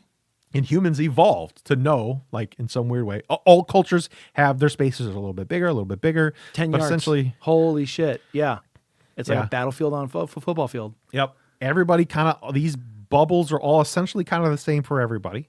But outside of 30 feet, that's like the fuck you, I can do what I want space. And I did think it was incredibly interesting.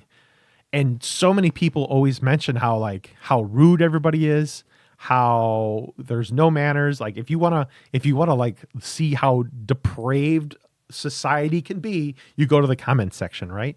Well, the comment section is essentially everything outside of that 30-foot bubble. Because you feel safe. You are at a space where the human mind feels like it can have it can make adversive maneuvers.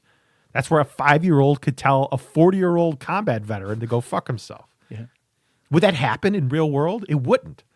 It wouldn't happen at all. So once you when you start dealing with people like within the 30-foot bubble and move in, like it changes the way people interact with each other. Mm-hmm. It changes hierarchies. Yeah, of course. It changes how you treat people. It trains how you learn how to deal with people.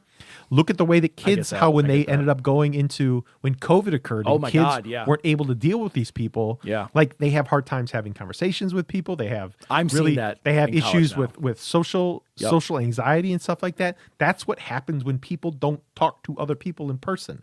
You don't learn what to say and what not to say. You don't learn how to read eyes. You don't learn how to steer a conversation. You don't learn a lot of these things.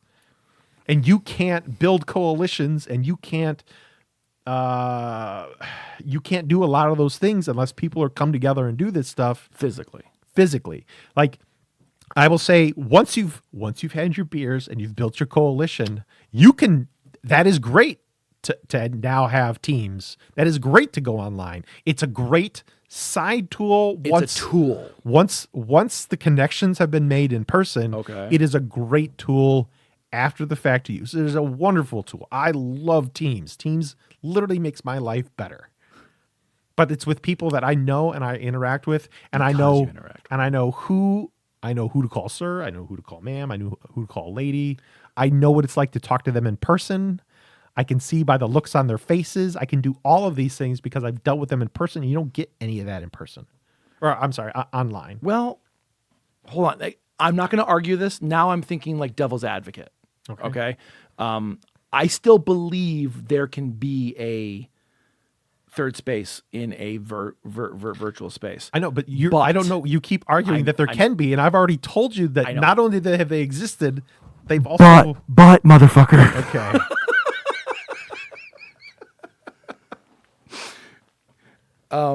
If I was a sycophant, I would have ended the episode there. Just waited. What, motherfucker? This is devil's advocate because I utterly see your point, and I'm just trying to fit like my concept, like how it could happen, right? And of course, it could happen, but I think when people don't have the ability. When people don't have the ability, and that is their version of meeting people. I told you, did I tell you about that young kid who he had like some sort of body wasting disease and he wasn't able to move? Yeah, like right. Absolutely. That guy made connections like correct. Because that was really his only opportunity. Now, that's a physical disease and utterly understood. Yeah. But what about people with like crippling? I'm not talking like that one kid who's like, well, I don't want to go outside. I have crippling anxiety. Bullshit. Calm the fuck down because you heard a word. But what about the people who really do? The people who are so terrified of being in a physical realm with other people. Alcohol, buddy. Oh yeah. Okay. It's a fun hypothesis. It's not a hypothesis. Oh man. Literally, alcohol literally is this like weird, crazy binding agent. It is. And not just alcohol. When I say alcohol, I mean like I get all of the I get things. I'm talking like peyote, drugs, drugs. All those things. Like it's built into like our ceremonial systems. It's built into Eastern medicine. I'm not knocking any of these things. Like it is I'm just saying you don't need for it. There are like for people to become men in so many societies, they have to go through some sort of shit. What was that movie? Not to be in that society. What was that? No, what was that movie? Vision Quest. Literally, like taking in drugs and going on vision quests. Yeah, like they are all.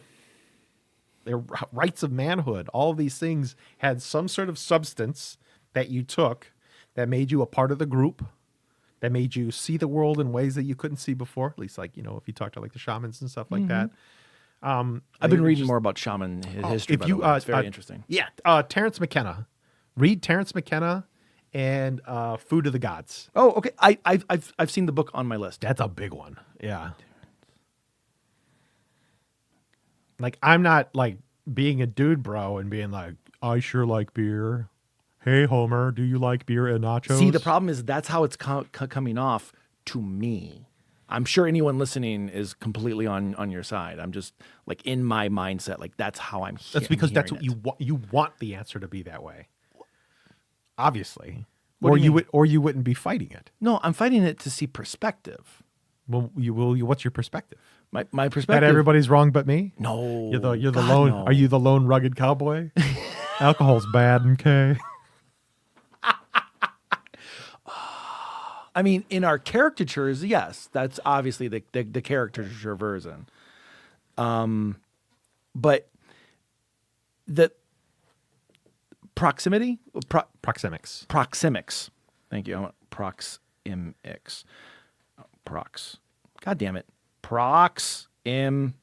Okay. So with Proximix,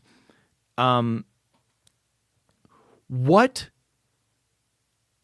is the difference between like that earned respect in person where you say, I know who to call ma'am, I know who to call sir, I know who deserves respect.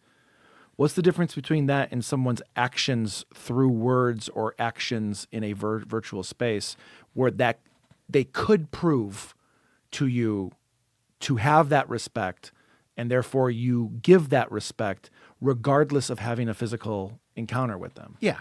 So with Proximix, like say if you were going to go see somebody who's publicly speaking, like you're going to have different interactions based on how close you are. Of course. And your proximity to that person is based off of the right that you've earned to be close to that person. Like if you can get close enough to the president, you've been fucking vetted. So that's why like front row. Yeah, you, like- you feel more entitled.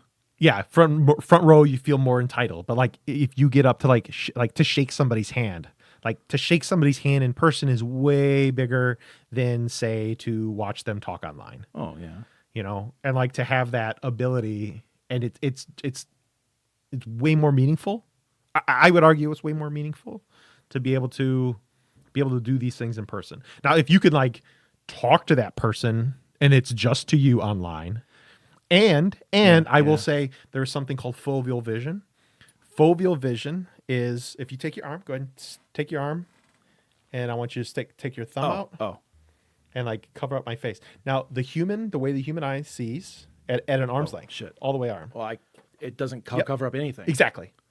The human eye can only focus on the thumb at one time. If you notice when you look at your thumb, nothing else is clear.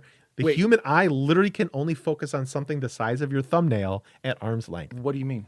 So even when you're talking to me, you're probably picking an eye, aren't you? Always, yeah. Yeah, you have to. But that's because, also strategic. well, it's foveal vision. You can't look at both eyes at one time. The Yes. brain can't do it. Yeah.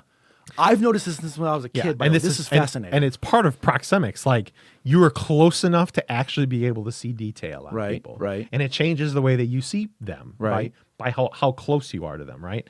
And you know, and the closer you get, now if you do that and you move that thing in, like you are starting to get way more and more detail. Like if we got close. Wait, what am I looking at? I'm not looking at the thumb. That's how close my face would be. That's how you can see more detail. I can only focus on something the size of a thumb or the size of a thumbnail at arm's length. So So I'm supposed to look at my thumb, not you. yeah, you just look at the thumb. That I've been doing The this wrong. thumbnail, you literally can only, if you take your arm and extend it all the way out, Yeah. you can only focus on the thumbnail and see the detail. If you notice, everything outside of your foveal vision Foveal. is blurred. You can't really see it. You can't concentrate on Depth it. of field. It's depth of field would be another part of it. That's why when you talk to somebody, especially like at the distance we are, Yes. at like the 4 to 6 range, like we're outside the, I think it's Like 3 feet away.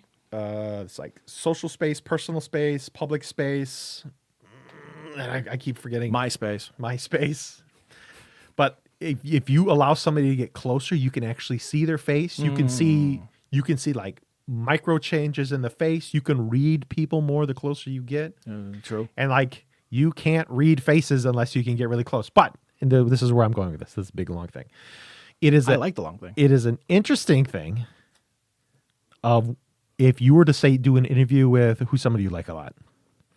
Actor. Edward Scissorhands. Okay. If you really like Edward Scissorhands, like you see him on TV, but like if you were to have if you were to do like a Teams chat with Edward Scissorhands and his face is super big and you can see him, there is something that's actually very interesting that happens with that compared to just like watching a small YouTube video and he's really small in a YouTube video. Even that is actually I would say, okay, that's a little bit more than maybe some of the other types. Like if you were to like start to break up digital proxemics, Yeah. how close they are is different. And this is where I did a lot of my thesis work. The Interatron was the device that was designed by I think Errol Morris, the filmmaker. Yeah, right, so right. He designed the Interatron. Yeah. What he ended up doing is instead of doing his interviews for documentaries, Correct. he would have most of the time you'd have like 1 or 2 cameras and you have somebody who's talking and that camera is either looking at one side of the face or the other side of the face. You might have something over the shoulder, but it's still kind of slightly looking away. Yeah. With the Interatron, he's interviewing you in another room Yes. And then his face is showing on. and his face is behind Glass. the camera. So Yeah. he's talking right to your face. Correct. And his documentaries are riveting. Look at Fog of War. He took like one of the most reviled people in U.S. history and put him on the Interatron Yeah. and had him look at the American public in the eye after not talking to anybody for years and try to convince them why what he did in Vietnam and the loss of 68,000 Americans was justified. That documentary is like one of the most powerful documentaries I've ever seen. Adding to that, he also did Thin Blue Line, which got a guy out of prison for falsely accusing murder. I don't know if the Interatron was used on that one. Yes, it was. Was it? Okay. Yes, it was. Yeah, the Interatron is like, it's crazy powerful. Nobody was really used to that. Like, but being able to see face, see detail, be able to see all those things, that is crazy important, which you typically can only get In person. in person. Now, there are ways to do it with digitally. Yeah. And I think it can be definitely a useful tool. But I mean, would oh God, like, but there's still like touch I wish you were still because writing this. once you start still getting closer, Yeah. like again, like you can see their face and you can see the things, but like to touch a hand is very different. Yeah. You know, like the other things that he talked about was like body heat, like being able to feel body heat. Oh, of like the 59 different senses that we actually have, one of them is He wrote that. Yes. Yeah. Okay. Okay. But being able to feel people's body heat, Yes. connects you to people. Being able to, he talked about how some cultures, specifically in the Middle East, they talk with their breath. They talk like on you with their breath. Oh yeah, If you notice, like when you talk to some people from the Middle East, Yes. they pull you in a little bit closer. you can feel the warmth of their breath. You can feel the warmth of their breath. You can like smell really what they've been eating and Right, stuff like that. right. And to a lot of other cultures, like it is very offensive. They don't really like it, but to Right. them, that's normal. But it's just the way that they talk. But it's all these different things. Like it is beyond. There's so many things. 80% of the human brain takes in stimulus with eyes and ears, but that other 20% is so important for you to like not, I guess you could say to not trigger your like that uncanny valley to digital toldness. Yeah. Yeah. Sorry, I'm taking notes because this is actually fascinating. I'm wondering how I can correlate this into my own shit. How would you see or deem social influencers? And when I say social influencers, I don't mean the negative connotation to it, where it's like, "Yo, it's your boy Jason coming at you this weekend." Blah blah. Blah. I'm talking about like Adam Conover. I'm talking about like people who have podcasts, whatever. Joe Rogan. I think some people I can see when they do the interviews and it's very well lit and it's very up close, I think are more successful on belief and them telling their story than anybody. Like look at like Soft White Underbelly. There's a couple other guys who are political influencers who are photographers who really know this stuff. Like they're showing up really close. No, of course, because in film theory, the first fucking lesson you learn is close shot equals emotion. You connect with a character. A far shot equals either humor or disconnection. You don't tell a joke in the close up. So you can watch these other influencers like play jokes and stuff like that. Yeah. Like when you're watching that digitally, you're watching them in public space. You're an observer in public space. It's something you don't know, but you're close enough that you can see them and do their things. But the people who get up close, those are your friends. Those are the people that you allowed to be closer to you. You can see the details of their face. That's why we watch news the way we watch. Yeah, it goes two ways. Like they've allowed you to be that close, but you've allowed them to be that close. Of course. Right. So I think the ones who are more successful with a lot of these things are the ones where it's really well lit. I think the people who are photographers or videographers by trade and do the videos and are really good at making the image look great, I think are very successful. In my opinion. I mean, there's that's falling into more of my realm, and I can argue that about human connection aspects. But basically, as a swath overview of what you're saying, I do agree. I believe the more real you make something, the more connection there is to it. This is why like a really shitty shot movie. I'm sorry I keep going back to movies, but like that's my bread and butter. No, I mean we're talking architecture and yeah. film and So, like- space like all rolled into each other. Do you ever watch like a really good CGI movie like Toy Story, and you're just like lost in it, where it's no longer a cartoon? It's like that's real. Those are characters. Yeah. I'm in their story. Have you ever watched a really fucking terrible animated movie where it's like, why?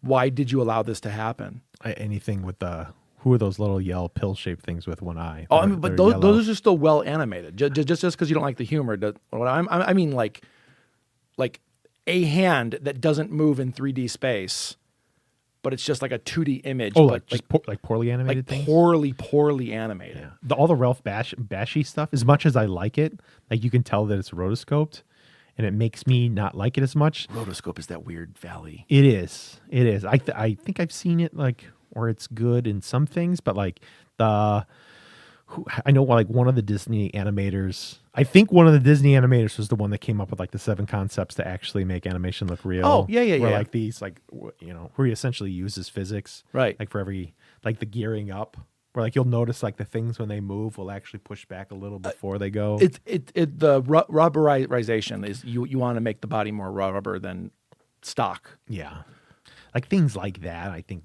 make it look real. Yes, or you want it to be real. I agree. Like this is why I love anime so much, because it's those insignificant details that most people would never give a shit about.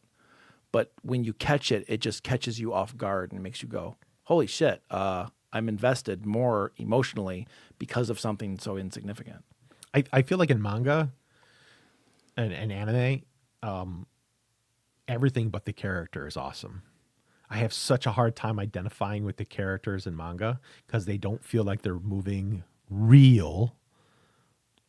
But I feel like they move more. I feel like the character, like the motion and the gesture of the movements of the people in Disney are better than most anime that I've seen. Oh, all right. But I feel I'll give you that. But I feel like oh my God, composition, like there's nothing in Disney that has the composition of like even a third-rate piece of shit anime. That's like, true. Composition, like they are all Akira Kurosawa. They all know how to make something look great. They know all that stuff. Composition is great. Chainsaw Man? I haven't yet. I can't. I have a hard time finding a place to do it. I think where I wanted to find it, I didn't have it. Yeah, I got to look for it again. I'm in the middle of other shows. I watched something this week, but what are you watching? Because we just talked about that, and let's talk about something a little less heavy. Oh, we're just talking about space, dude. I fucking love space. Space is heavy. Space is cool as fuck. That bitch loves her stars. Is that a fucking quote from something? What the Yeah. fuck is that? Yeah. I have no idea what that is. It was when we were in That's such a weird, bizarre thing to say. when we were in Carbondale, Okay. they have there was asteroid showers going on. And Okay, it was yeah. like, it was really heavy over Carbondale at the time. We had like really dark night, and we all stayed up late to watch it. And Fredo and Leah came over, and we were watching them, and like it's cool. Like you'll sit there, like it's not like just crazy constant. Yeah. Asteroids. Have you ever seen an asteroid? I have. It's really neat, but it's is super subtle. neat. It's very neat. This wasn't, but like there was some where like it was like really almost like fireworks going off. It was really crazy. I've never seen that. And Leah, it was like the greatest like thing that I ever seen. And we were just all laying on a trampoline and watching it. And we would all of a sudden we'd be watching it, and then all of a sudden we'd be going "Wah!" and just yelling. And we were joking because Leah was being extra loud with some of the things. I'm pretty sure we were drinking, social lubricant. And Leah said something to the effect of like, all these people listen to me. Like they must think I'm crazy. And then she just goes, that bitch loves her stars. It's like one of the funniest fucking lines. That bitch loves her stars. Oh my God. So when I that's think about her awesome. space, I think that bitch loves her stars. Absolutely, she does. Yeah. So- she said that. I didn't say What that. have you been watching? We've This is been how we used to watching. start the show. I know. We watched. We just ended the first season of The Leftovers. It. So far, spoiler alert for anybody. I mean, I think it completed in 22 or something like Yeah, I that, was like gonna 15 say, to it's 22, kinda something older. like that. It feels like it's a. What is it when everybody goes? We're in like God. Ascension? Yeah, Is that whatever it? yeah, when all the Revelation. yeah, it's whatever the thing in Revelation where all the people get pulled up into heaven, and like nobody will know when it'll be. So I'm assuming that's what happened. Like at first I'm like, well, I don't know. Isn't that what the story is? Well, don't tell me. I have no idea yet. Oh, Have you seen the first season yet? not all the way through. I Okay. stopped watching it because I just couldn't get into it. By the way, the dog is going ballistic I noticed because of that bitch love stars. That bitch loves stars. I was watching it, and at first I'm like, well, it could be aliens, but like they really laid no tracks on it.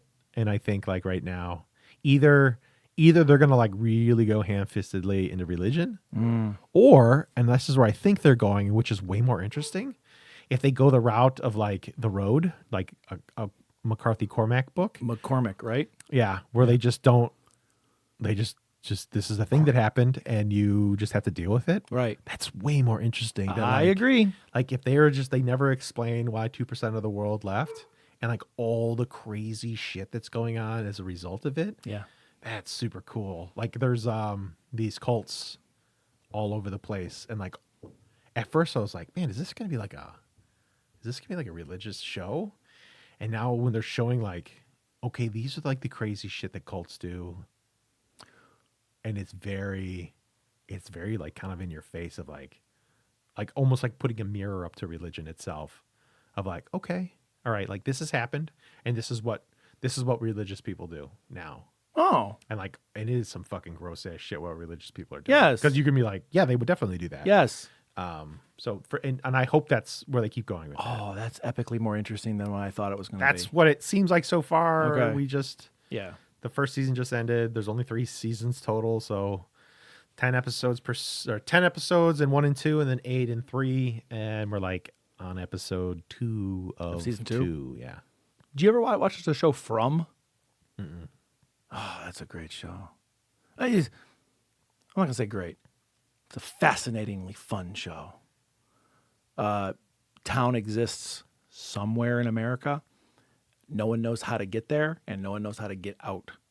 Okay. But at night, vampires come out, but not like vampires the way we know them. Like they're like hauntingly terrifying, and they can appear as your loved ones, like people who have died.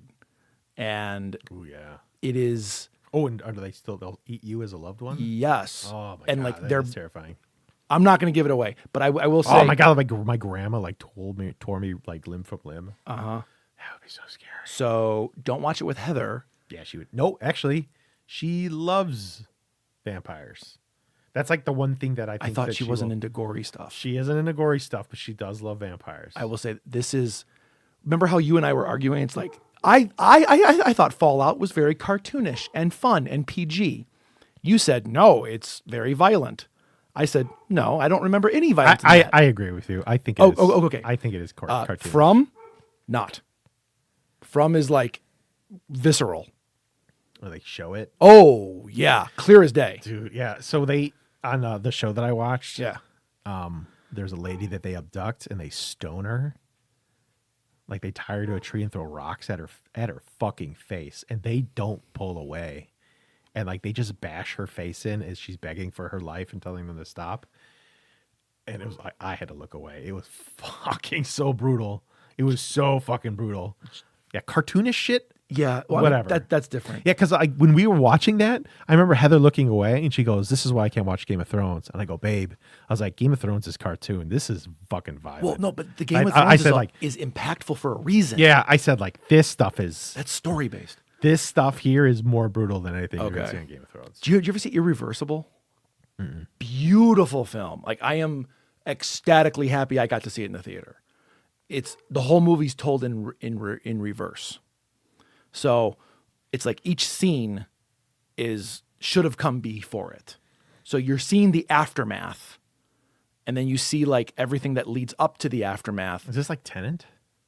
No, because Tenet was more science fiction. This is you are leading up to the beginning of the story, and the beginning of the story is one of the most horrific things you'll ever see on camera. That sounds like incredibly interesting. It is beautiful. It is a wonderful movie to watch once, and then literally like you'll close the DVD and be like, I never want to watch this again. Oh, yeah. But I am so happy I got to see this art. It is not an enjoyable watch, but holy fuck, do you walk away from it going, huh? Yeah. Okay. You want me to tell you like the broad stroke? Sure. It's a rape revenge. Ugh. And the Those rape, can be awesome if the revenge actually were. Oh no. Okay. so anyway, great, wonderful fucking film. But there's a very visceral scene in it.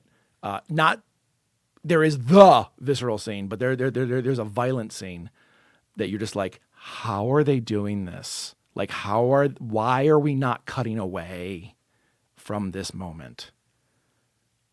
Because you need to live it. You need to be in there with them to really feel the dirt, to feel the grime, to feel the hatred. Yeah. And because of that, it's beautiful. You know, it's like the movie The Future. You and I don't like that movie. Simultaneously, we both love it because it made us feel something. Yeah. And for that, it's wonderful. I'll never fucking watch it again. And I want to stab out my eyes. But it's like, Yeah. it was Sorry, I forgot about that movie. Thanks for bringing that back. anytime. So I watched a movie this week, which is kind of rare because I haven't been watching a lot of shit lately. Queen of the Dead. With Aaliyah,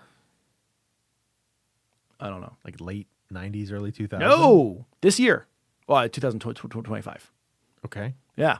I get movies, and sometimes they're winners, sometimes they're not. Cannot be happier about this movie. Okay. I've watched a lot of LGBTQ movies because I want to educate myself, and most of them are just really fucking terrible. They're just really bad. They're just not good stories. They're not good characters. Like, it's not a good movie. This I fully expected it to be just like the other ones, just trash. And I was so caught off guard in the first 5 minutes because they understood how to make a character. And then we introduced our real characters, and I was like, wow, fuck, I love this even more. Just keep coming. And it didn't dawn on me until the very fucking end of the movie that the director is George Romero's daughter. What? Yeah. Because, like, Is she good? it's hitting all of these things that I'm like, someone knows what the fuck they're doing here. Someone knows how to tell a story. And even more than that, they know how to tell a zombie story. And a zombie story that's admittedly real fucking goofy. And goofy, but still really emotionally impactful. I want to take a side step real quick. Yeah. What do you feel about Hollywood and nepotism? Like, at first I was just like, wow, that sounds super cool. I want to watch George Romero's daughter do something. How neat. But then I thought, Oh, there's Godfather 3. yeah, it's like, okay, well, why? I mean, that's not why Godfather 3 was bad. But that's why all Sofia Coppola's movies are bad.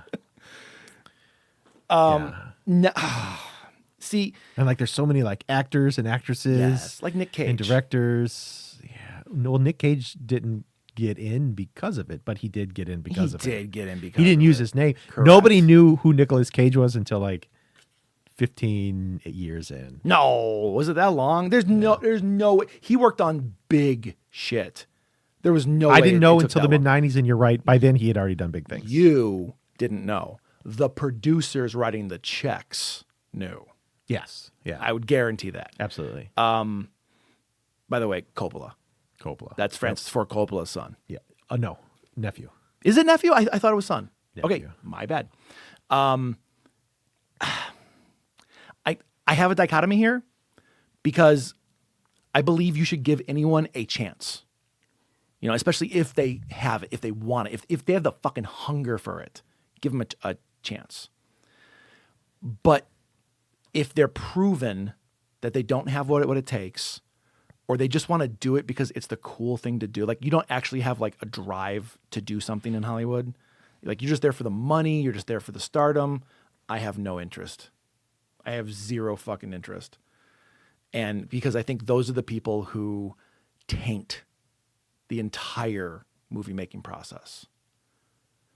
But when you take like, if you have finite amount of resources and only a couple get the bubble to the top, Very few. and they're going to pick those off of a name other than an idea or an up and comer. Sounds a lot like politics. Well, people don't want to make, for sure. People don't want to make they want a sure thing. They want their money back. Mm-hmm. They want their investment back. And it just sucks that like we're in a time where you essentially have to be a member of some sort of society. I mean, it's been this way a long time. It's not new, but I don't know. I think like everything is so in your face right now with nepotism.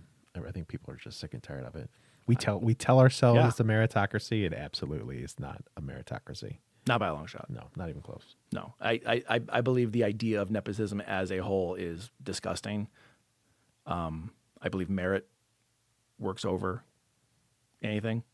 Do you think that is there a place in the world right now where they're making films and meritocracy is a thing and really great stuff is coming out? Like I remember like Korea was just like really pumping out some neat shit a while ago. And I think that was like the last time.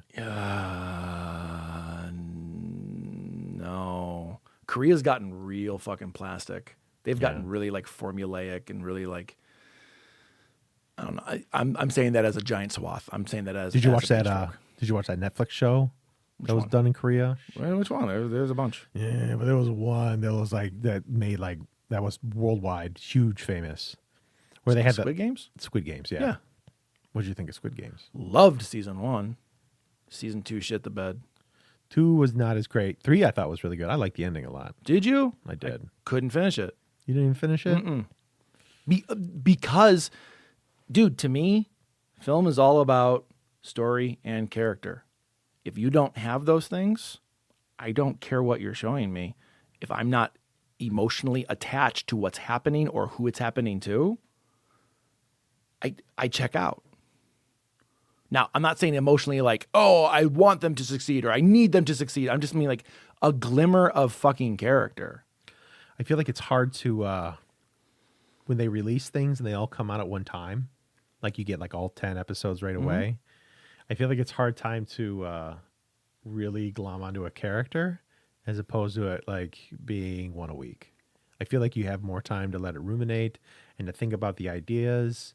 It's kind of neat to go online and share ideas with people and stuff I like like that. that. You start to like really fall in love with characters.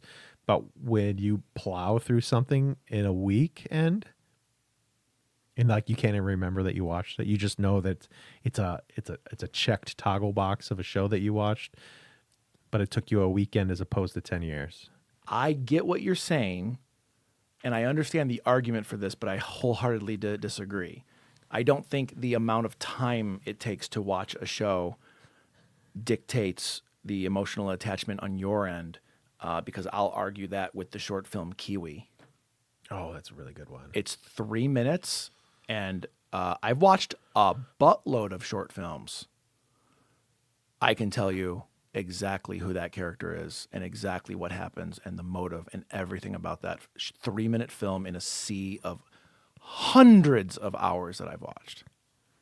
That is a good point. I guess like, yeah, you can get emotionally invested into somebody really quick. And Kiwi is a really good example. Kiwi's a perfect example of one simplistic idea.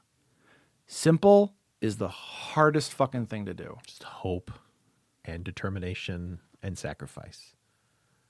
In a 3-minute film. And just like shitty animation. Good, For it was its time, good it for was its time. decent. It was a it was student good for its time as it was a student student film. project. Yeah, it was great. It was a college kid. I wonder what that kid ended up going on. I don't to.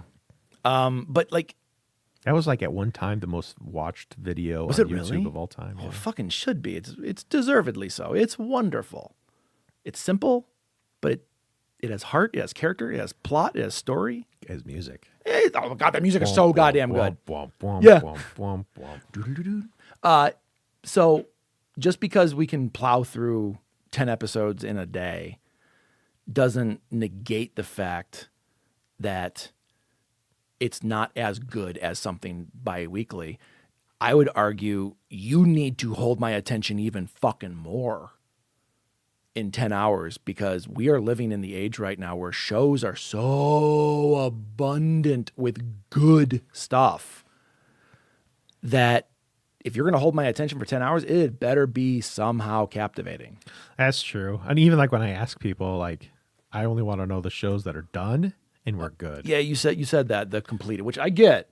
Oh, I mean, like, dude, when you watch something, you're like, wow, that was great. When's the next time it's going to come out? I don't know, 3 to 5 years. It's like Chainsaw Man. What a cool. okay. I don't Dude, even remember. Do me a favor. Watch this show. Heather might not be into it. I'll just watch it. I wake up earlier than she does. Okay. I'll be my morning. I'll get it for you. My Saturday morning show. Dude, it is holy shit. I believe there's only 12 episodes for season 1, but you remember how Game of Thrones was? Where you'd watch one episode and just go, nothing happened. And then you think over the whole season, you're like, so much happened over these 8 episodes.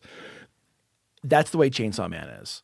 You'll watch it and go, well, nothing's really happening. And then at the end, you're like, how did we get this fucking far after 6 hours? And then the movie, Jesus fucking Christ. The movie is like the next day of the show. It's like the very next thing. I have never seen anything that I talked about that like a month or so ago. I've never seen anything that explosive and that like I forgot to breathe for like 14 minutes. I'm being hyperbolic, but that's the way it felt. Like more than the beginning of Saving Private Ryan. Oh yeah. Oh yeah. Interesting. Because the Saving Private Ryan thing was powerful. It was emotional, but it was the beginning. I'm not emotionally attached to anyone. I'm emotionally attached to the idea.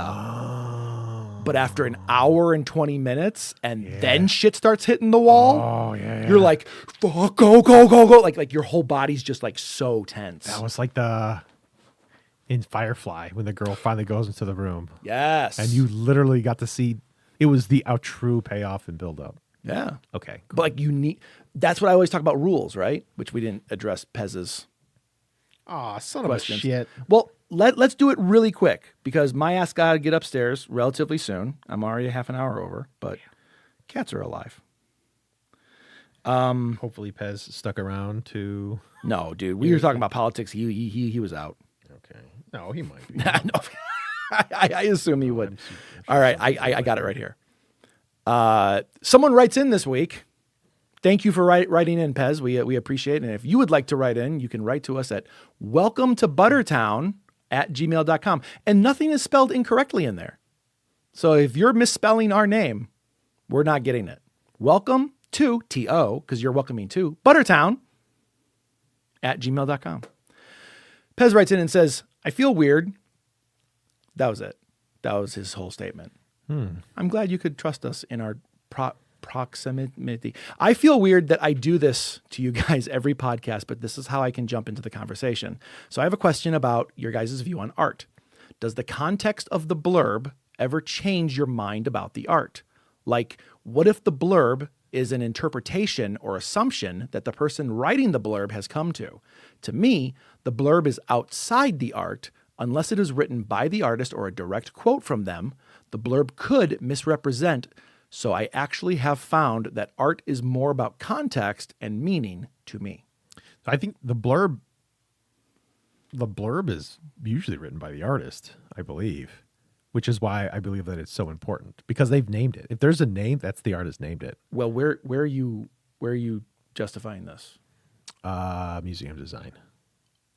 Okay. What about a movie?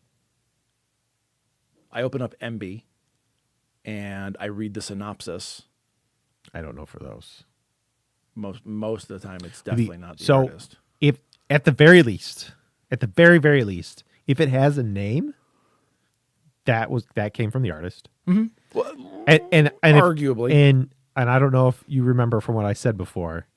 The two things that are important to me is the name and the year. Yes, That's yes. all that I really need. Because if there's a huge long the year blurb, correlates the cultural relevance. if there's a right? huge long blurb, if it's like a big, like sometimes you'll go to places specifically like contemporary art museums, where it's like a more complex thing where you can tell her it's going to be an experience, of like a compilation of things. Usually they'll have like multimedia, mixed media. all sorts of things. especially with the modern Yeah. landscape of awesomeness. Yeah, and you like it'll be like a whole chunk. Like they'll take up multiple rooms inside of a museum. Those I'll read the whole thing, but often at the other ones, if it's just a name and a date, like mostly they just provide the name and the date. So yeah, contemporary art museums, I'll read it. Regular art museums, I just want to know the name. If it was named, it's important, and the date. That's all I need. I would say, And yes, that- it does change my yes, reaction to it. That's what I wanted to say. Now I wrote back to him in an audio clip, which I think is about 20 minutes long, because I just kept talking. Talking about like chicken McNuggets and how they should come in a bucket still, because they should totally come in a bucket still. With that sweet and sour sauce. Dude, that sweet and sour sauce was off the hook. I think the blurb is detrimental to the art. I think it's wonderful to read afterwards, but I don't think someone should go into art being told what art is. Even in contemporary, Oh, highly so. even if like that is part of the art. Now, okay, that's different. Well, in contemporary stuff, it often is part of the art, well, especially is if it? it's part of like a whole full exhibit. no, I'm not of talking about a things. museum. I'm talking about art in general. Well, where would you see a blurb outside of a museum? Netflix, Oh yeah, you're right. No, you're right. comic book reviews. Yeah, Whatever. blurbs, little shorty things. What if it's on the back of the comic and it's like a book jacket. a book jacket? And you read a review on the back, and it's like, well, that just tainted me. Granted, we all do it because we don't want to waste our time with something if it's not going to like touch us in a certain way. But it also redirects our opinion. I went into Worm knowing dick all about it. I knew fucking nothing about it other than, are you looking for a long read? And I said, yeah. Yeah. All I know about Worm is that a really good friend of mine essentially asked me if I wanted to go through an ordeal All right. All right. 160 hours later. I'm not gonna do it. I finished my album, by the way. Did you? Yeah, it's pretty good. It's got the jams. It's got the sombers. Anyway, I think a blurb can be detrimental if it's read first. I think a blurb afterwards, it's chef's kiss. It's interpretation, it's artist value. But I would say even in a modern art exhibit, I'd still say looking at the art first, taking it in for what you value it as, and then reading the art, because you can't do it the other way around. You can't read the blurb and then think your own thoughts about the art. You can based off of the blurb, but you can't directly core value have your own interpretation of it. Agreed. Do you think a trailer is a blurb? I would dare say yes. Do you think 100%. Sorry, 100% yes. Do you think a poster is a blurb? Yes. A movie poster Yes, is a blurb. I do. Oh, I got a perfect example of this. I don't like watching trailers anymore. I don't like reading about the movie. I like just watching the movie and just having it be. But it's very hard to watch a movie without seeing the poster, without seeing the artwork, right? Interesting. Most of my movies are physical. I have physical discs. So you see the cover art. And I remember I got this movie and it looked like a futuristic, like cyberpunky kind of thing. It looked like there's lasers and robots. And I watched it, and the whole movie takes place inside of a gymnasium in the 70s where sports equipment is used as murder weapons. And the whole movie, I had the case in my hand, and I just kept looking at the cover, and I'm like, where is this? So if I had gone into that movie not seeing the cover, I would have gone, okay, well, it's a schlocky movie. I'll enjoy it. But I kept going, when's the robot coming? I want the robot. And it never came. So next quick question. We'll wrap this up. I know. I can do it. John, I have been someone you threw popcorn at in a movie theater. I went and saw Titanic for free with my neighbor who worked at Stratford, leaving the name out.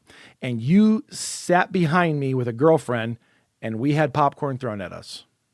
While watching Titanic? Yeah. I remember that. I mean, that's probably the only thing you can do during that movie. That movie's not a good movie. I don't get the fascination with it. I'll never forget. It was very boring. Until the propellers. Until the fucking propeller shut.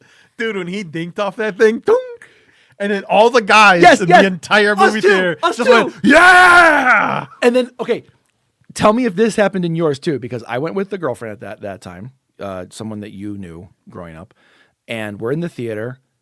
Everyone's quiet. The dude falls off, hits the propeller. Of every guy shouts up, yeah!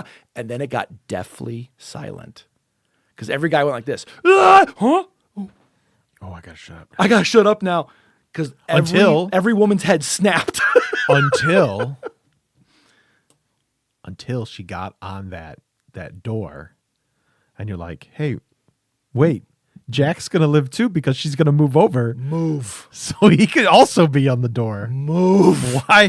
Why isn't she letting him on the door? Yeah. That movie's I feel the movie's a failure. It could be productionally beautiful. It's a fucking failure. Anyway, okay, last thought for now. Didn't finish the episode yet. Got back to work. Jay, you said that you need to set up the rules of a movie right away. A movie that I don't like, and I think it's because of this, is From Dusk Till Dawn, where the rule that the vampires exist isn't revealed until halfway through the movie. Yet people love this movie. Is it because it dared to break that rule? And that's why it's seen as revolutionary for some reason. I know my answer. What would you say? I love that movie, and I don't care about the rules. It's like they knowingly took two Grindhouse movies and made a single movie out of it, and it was awesome for all the reasons you'd watch a Grindhouse movie. It had chainsaws and guns and girls and monsters, and it was awesome. And when you're young, all those things are the coolest. As an older person, I don't know if I would like it. I watched it actually recently, like in the past, like maybe 6 months. I still enjoyed it a lot. Does Tarantino still hold up for some of those movies? The older ones? Yeah. I I honestly think Pulp Fiction they're I think still better. holds up. Yeah, Reservoir Dogs feels its age. It feels more like a stage play than a movie. But I like From Dusk Till Dawn. I really do. It's fun. It's a lot of fun. It's fun. And I think of anything that Tarantino does, he definitely makes fun movies. Oh, he just released a book. His first book. I am dying to read this. Really? Yeah. He always said when he got done filming stuff, he would start writing about movies. So I'm very excited to read this book. The director who's notorious never does a director commentary is now commentating about all of his movies. To bookend this podcast, I feel like our artists are failing us with everything that's going on right now. Like, I would love to hear what Tarantino has to say about this. I would love to hear what a lot of these guys hear about this stuff. I'm shocked at the silence. I am shocked by the sound. It's one of the things where it makes me feel crazy. Why Yes. is everybody quiet? And I think a big reason is like I saw how rabid they were when Joe Biden was around. Like, they got fucking crazy over Hunter Biden's penis. I had to hear about her buttery emails. I had to hear about space lasers and weather machines and JFK Jr. coming back from the dead. I had to hear all these things, and I remember thinking, those people are fucking nuts. And now that all this stuff is going on, and I'm like, dude, is that what everybody thinks about me? That I'm speaking up? But it does make me feel better when I go to like these protests and stuff like that. But yeah, the silence is deafening. Like, there was like, how did the 60s have all this music? How did they have all these movies? How did we get all this anti-war art? I remember everybody saying like, man, like all this stuff from like all the anti-war stuff from the 60s was cool as fuck. Well, like, we got nothing. Everybody's quiet. Everybody's scared, or everybody just wants to make money. Everybody's on board to make money. Yeah. Like, they're willing to be like, I don't need my soul. It's not real anyway. That's just for the sheeple. We're living in an age where, okay, the 60s was when independent film really started. Is when people actually said, oh, I can buy a camera. I can make a movie. Yeah, but now everybody has a camera. No, I agree. And we're not seeing the creative artistic side that we were back then. I think we will. But my problem is the people who have the megaphones, the people who have the ability to call attention, to really cut through the bullshit and voice an opinion. You have Mark Ruffalo. He's like one guy. You have Robert De Niro. Name me more. Give me a director with a fucking backbone. We got Jon Stewart is probably like the biggest. Jon Stewart is the only celebrity that I can see actually voicing an opinion about this in a creative manner. You know what just popped in my head? Are they quiet because of the Epstein files? Ooh. I honestly thought they were being quiet because they just wanted money. Well, They didn't want to fall from the grace. What they say, like there's 30,000 pages have been released, and that's only 1%. There's 3 million pages. Oh, Jesus, is that really the number? That's what I'm hearing. Like, they're saying like that we only have literally the tip. Like, if there's so many, is Hollywood really as gross as what everybody's saying that it is? Is like, are the elites really that fucking gross? Like, dude, like all the shit that you heard about like endochrome and like eating babies and all this like really fucking crazy ass shit, was that all true? And like these people are like gross ass people that are doing these vile things to essentially make, if you do something gross in front of somebody else, you'll stay quiet because you've seen them do it and they've seen you do it.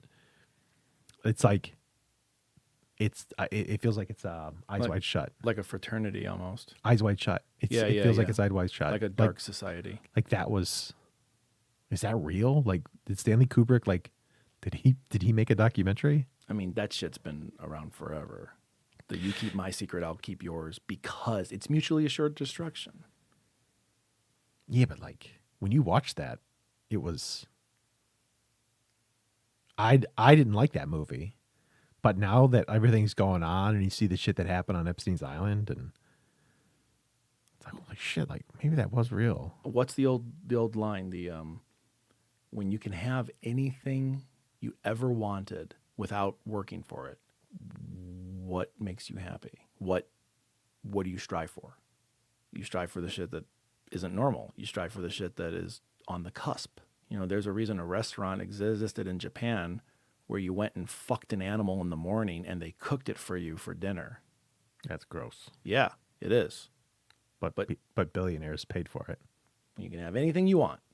What holds you back from having the worst of all things?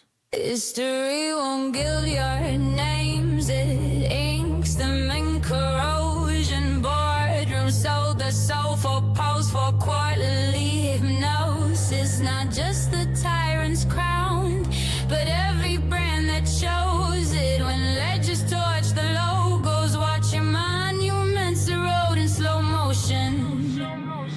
You traded reputation for performative salvation. The strangled legislation called inclusion litigation. Risk a lawyer obfuscation. Meta's memo meditation. Amazon's retranslation. DEB becomes efficiency. A spreadsheet mutilation. The framing's optimization but causes ruination. You budget out the bridges, burn the live experience station. Corporate catechism catechizes cruel normalization. And markets clap the coffin with a cold congratulation. You cancel candles, blew the wicks and handle scandals. Panel after panel, nothing personal, it's gambles. Brand evangels, flannel masks, camel on the vandals. Every open door you bolted, now you're man and damage handles. You downsize voices, sanitize choices with the PR. Shrink a rainbow to a grayscale, play the VCR. Rewind promises, then cut the scene to DVR. Stay cold and not the people, you're just feasting on the T-bone bar. Disney reimagined, now re-aiming quietly. Made us policy, apology, austerity. Amazon scrubs adversity from the 10K publicly. Target trims the tapestry, collapses what it used to be. Walmart, McDonald's, Lowe's, pragmatic cynically. Boardrooms, talk risk, talk merit clinically. Cost cut chemistry, culture cut surgically. Pull a line item, label lives, non-urgency. You called it prudent, but it's proof you love the throne, not home. You called it neutral, but neutrality is tilted stone. You called it business, but you mortgage every human bone. And when the census calls to roll, your brands are left alone. When history remembers,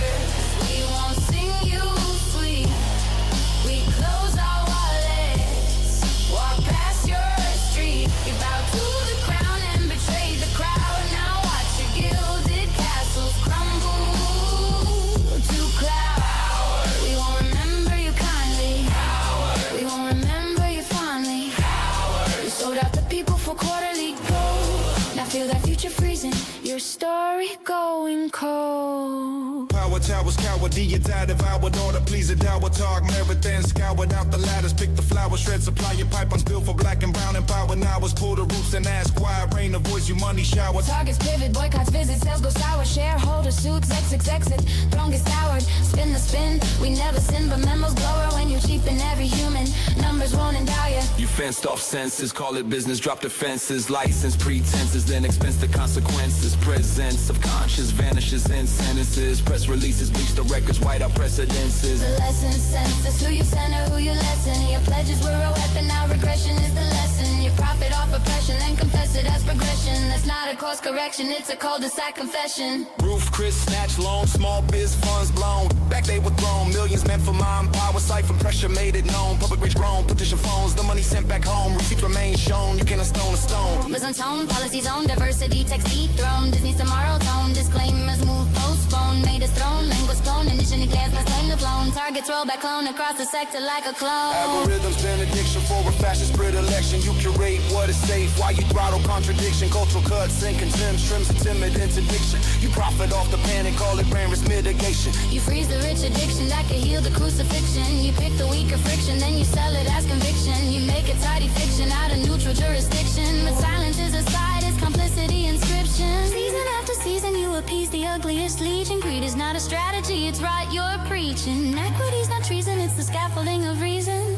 Cut the beams and watch the ceiling do the sinking. You fed the fever dream that cruelty is freedom. They claim you served the customer, but which ones did you feed on? If safety's just for stock ticks, not the folks you lean on, expect the people's memory to be the light you bleed on. We won't be your legal tender, won't pretend or play defender. No agenda for your splendor, while the workers' backs are splendors. Every rainbow you surrendered for a pearl clutch hate offender. When the audit writes the ledger, you'll be footnotes we remember. So engrave it in your blender, brand approved addendum. The future has a spine and every line will bend around. And then you bet against the people, thought the people would defend you. But history is patient, and the patient doesn't mend you. You built your shrines on borrowed names. You called it growth, but it was grave. We kept the score, we kept the flames. And now the light reveals the change. When history remembers, we won't sing you sweetly. You bow to the crown and betray.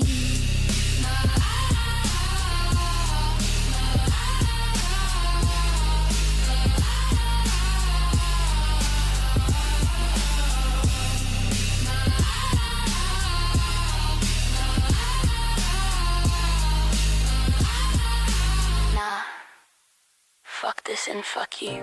You don't deserve a catchy hook. You capitalist soulless fucks. We're carving every chapter with the names that chose a throne. We're saving